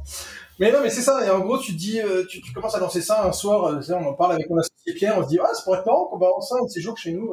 Ouais, d'accord, ok. Pouf. Puis là, tu regardes, tu fais, oula, d'accord. Et en fait, c'est hyper flippant, en fait. Voilà. C'est un truc que vraiment, je recommande à tout le monde juste de faire le test une fois. Bootez juste une VM même sur votre laptop. Mettez le DNS de votre DHCP directement dessus et regardez ce qui passe, genre pendant 1 heure. Et je pense qu'après, vous achetez la Raspberry, vous la mettez chez vous. Hein. Ça, c'est sûr et certain. Parce que c'est vraiment, vraiment flippant. Voilà. C'est tout. Dans les use cases intéressants, tu as bloqué les trackers de pub directement en DNS, puis tu as bloqué les trucs que tu n'as pas envie, en fait.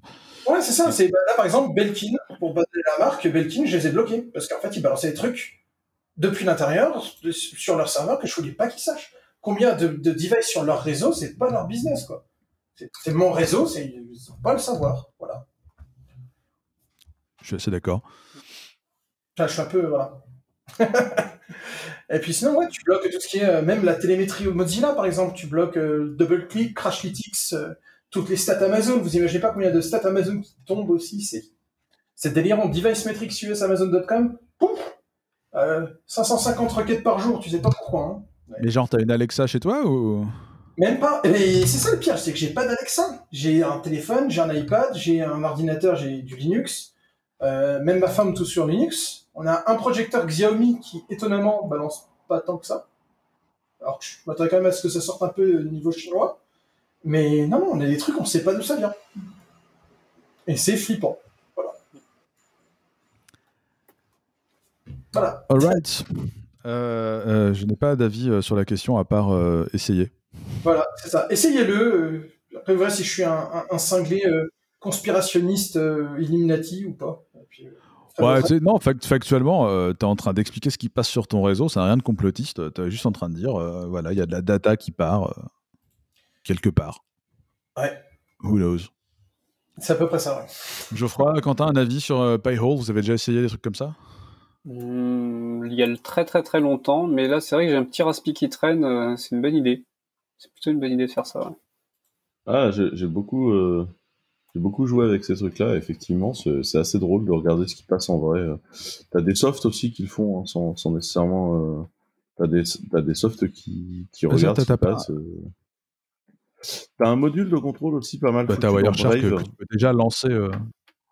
Dans Brave Browser aussi. Alors, ça fait pas tout ton réseau, mais ne serait-ce que te rendre compte du nombre de requêtes que les pages font et à qui elles le font, Brave Browser te fournit des infos là-dessus aussi. Ouais. Il y a un autre truc important aussi. Ah, vas-y. Ah, Quentin, tu fais pas tourner ton propre serveur DNS sur ta Pékin, toi? Si. J'ai des souvenirs de conf WireGuard bizarres. Ouais. Si. J'ai en fait j'ai un serveur DNS et un proxy de serveur DNS. En fait, mon proxy de serveur DNS me permet de décider où est-ce que je tokenise mes requêtes DNS et je mens sur certaines requêtes comme ça en local pour faire ce que je veux.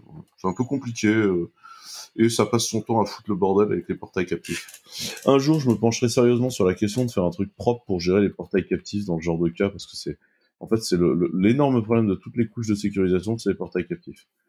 Pour moi, j'ai deux types de réponses. Soit me faire chier un jour à faire un truc propre, mais t'es obligé d'aller jouer dans les stacks réseau assez profonds de l'OS pour en fait aller faire 3 pings et te rendre compte de quel est ton réseau et ensuite d'activer ou non ton réseau.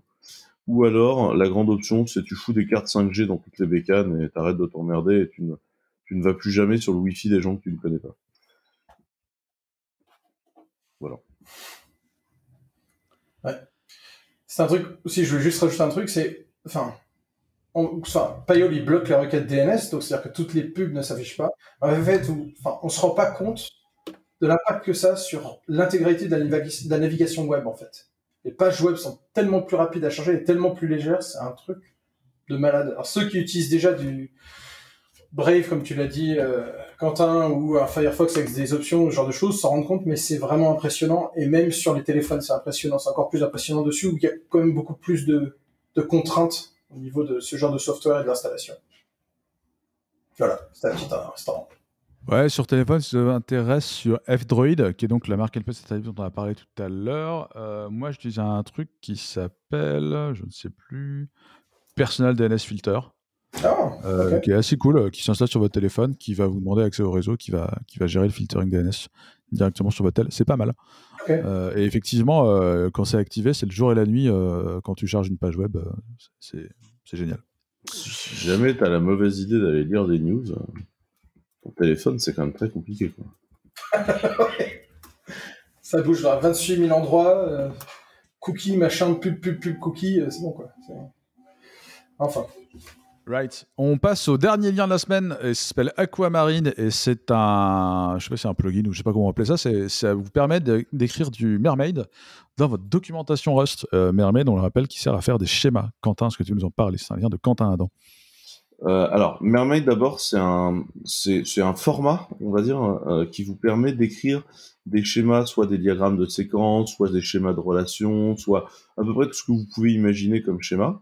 Vous les décrivez sous forme de texte, c'est très simple à écrire, et du coup, ça se versionne facilement dans du Git et compagnie. Et après, vous avez des renderers Mermaid différents qui existent, et donc les plus gros sont faits pour rendering des images ou du HTML. Vous avez une intégration native de Mermaid dans beaucoup de trucs, notamment par exemple le Markdown de GitLab. Je sais que j'écris beaucoup de Mermaid dans le Markdown de GitLab, donc voilà. Globalement, c'est pas très joli, mais ça fait quand même bien le job, et le fait de pouvoir versionner un schéma dans de la doc et au milieu de ton Markdown, c'est quand même très pratique. Je trouve que ça compense le manque de graphisme par son utilité. Et là, si vous ne le saviez pas, en Rust, vous écrivez la doc au milieu de votre code. En fait, vous pouvez... Rust a été pensé à une ère moderne, où donc du coup, la doc fait partie du code. Les tests font partie du code aussi, hein. En Rust, on met ça dans le code. C'est pas nécessairement à côté, quoi. C'est plutôt bien intégré.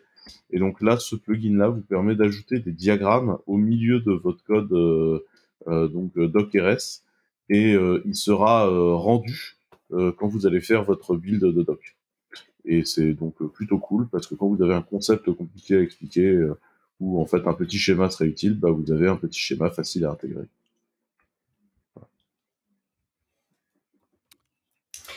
Moi, j'ai une petite remarque quand même là-dessus.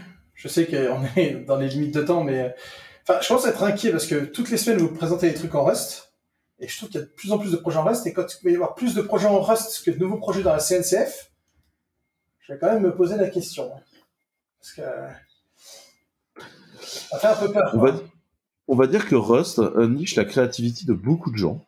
Je pense que ce qui se passe, en fait, c'est que l'accessibilité de Rust en tant que langage par rapport à C fait qu'il y a des gens qui retrouvent le chemin du low level, et c'est quand même, je pense, une bonne nouvelle, tu vois.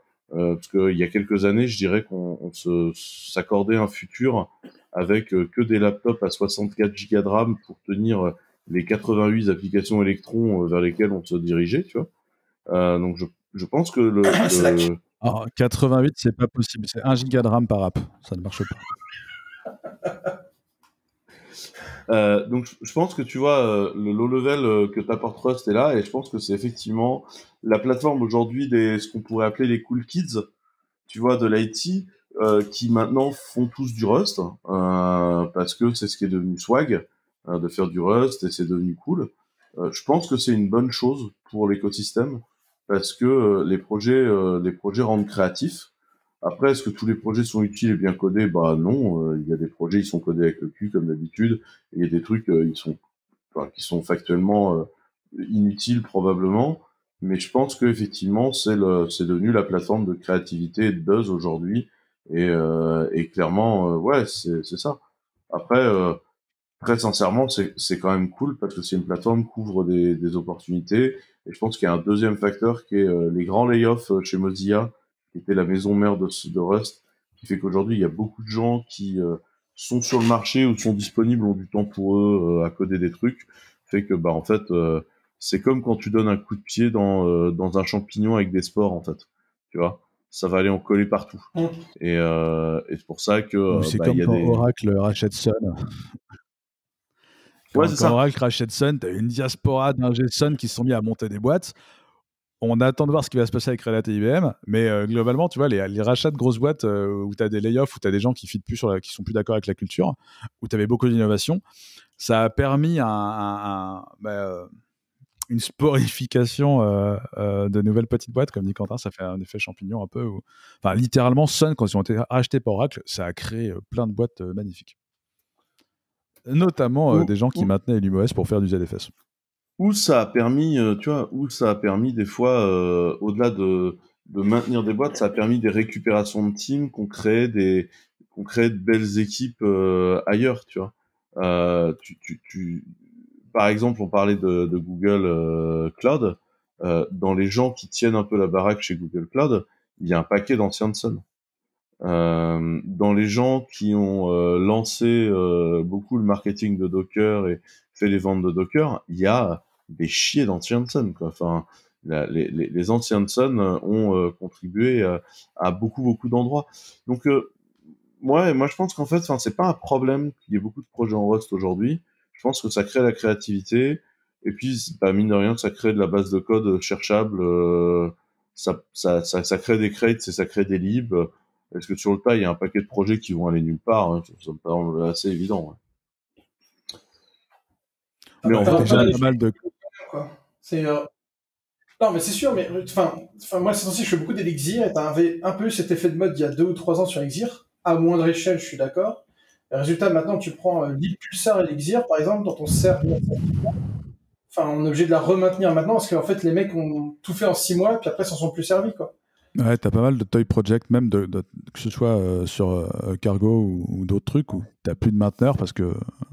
Voilà, c'était un toy project, les gens sont barrés. C'est marrant, attention, je dis pas que c'est mauvais, il faut que les gens fassent ça, mais... Non, c'est le revers de la médaille de ces effets de mode-là, ouais. Où t'as des gens qui font des projets à visée éducationnelle, qui se lancent sur des dépendances, et les dépendances, elles cherchent des nouveaux mainteneurs. C'est comme ce fameux schéma, je crois que c'est sur XKCD, où tu vois toute la brique du truc, le tout petit truc en bas à droite qui dit « Ah, ce truc-là, il est pas maintenu ». C'est à peu près ça, quoi. C'est un peu l'opinion que j'en ai, après je suis peut-être... On va être franc avec toi, chez nous même, on a déjà récupéré la maintenance de plusieurs briques où les gens l'avaient fait pour s'amuser. On a débarqué, ça faisait ce qu'on voulait, mais pas tout à fait, on s'est mis à contrib. Et puis de contrib, on a bien compris que le mainteneur en avait quand même... le contributeur initial, en fait, était absolument pas sur le projet, et on finit par nous proposer, ou si on nous le propose pas facilement, on finit par le demander et on nous file les droits de maintenance dessus et c'est nous qui reprenons la maintenance au day-to-day du truc. Et tu vois, c'est ça aussi, c'est ça l'open source. Hein. L'open source, c'est aussi, j'ai commencé un truc et puis pour finir, ça ne m'intéresse plus. Si quelqu'un d'autre veut prendre la suite, c'est parti, tu vois.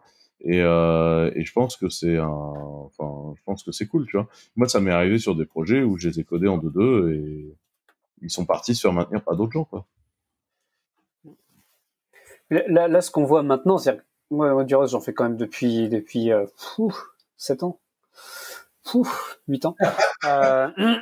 Et en fait, dès le début, il y a eu une tripotée de projets dans tous les sens. Genre, il y a un moment, on était en train de se tirer la bourre parce qu'on avait 4 libres pour faire du CSV en même temps. Genre, quel intérêt? Et en fait, t'as déjà eu une structuration un peu plus. Il y a des projets qui s'étaient lancés dans tous les sens. Et là, maintenant, des gens qui ont une maintenance plus sérieuse. T'as des boîtes qui mettent de l'argent, des mainteneurs, etc. Mais effectivement, en ce moment, tout le monde a son petit projet, tout le monde a son truc, et ça va se restructurer aussi. C'est pas un problème. On a vu que NPM, effectivement, il y a tout un tas de trucs. Il y a des trucs qui sont pas maintenus, il y a des trucs qui sont pas propres, des trucs qui servent à rien. Mais factuellement, il y a une quantité énorme de code qui est de bonne qualité, qui est maintenu. Donc là-dessus, il n'y a pas de problème, c'est un écosystème qui vit, quoi. Alright, ça fait 1h47 que nous déblatérons. On va s'arrêter là. Je vais lancer mon dé et faire « Oh, surprise, c'est Loïc qui a été choisi !» parce que je pense que les gens ont compris que chaque fois qu'il y avait un invité, ça tombait sur l'invité. Et donc, c'est-à-dire que comme tu lances le dé en off, si tu veux... Bon, là, je l'ai quand même lancé, j'ai fait 15, donc techniquement, ce serait tombé sur Loïc. Mais bref. Never Marry a Railroad Man. Est-ce que tu nous parlais de ton choix musical, Loïc? C'est une vieille musique où tout le monde se dit que c'est un groupe californien et c'est un de mes potes qui est à Abu Dhabi. Je lui dis, tu connais ce groupe-là? Il me fait non. Et en fait, je lui ai fait écouter la musique, il m'a dit, ah, je connais. Et je me suis dit que ça allait être marrant. C'est un groupe des années 60, un peu surfing rock californien et ils sont, je trouve, assez marrants et très bons. Voilà. C'est à peu près tout. Shocking Blue, voilà. Eh bien, merci beaucoup, Loïc, de t'être proposé, d'avoir participé, d'avoir joué le jeu. Merci à nos auditeurs, nos auditrices de nous avoir écoutés et à vous trois d'avoir participé. On vous dit à la semaine prochaine. Prenez soin de vous. Bonne semaine.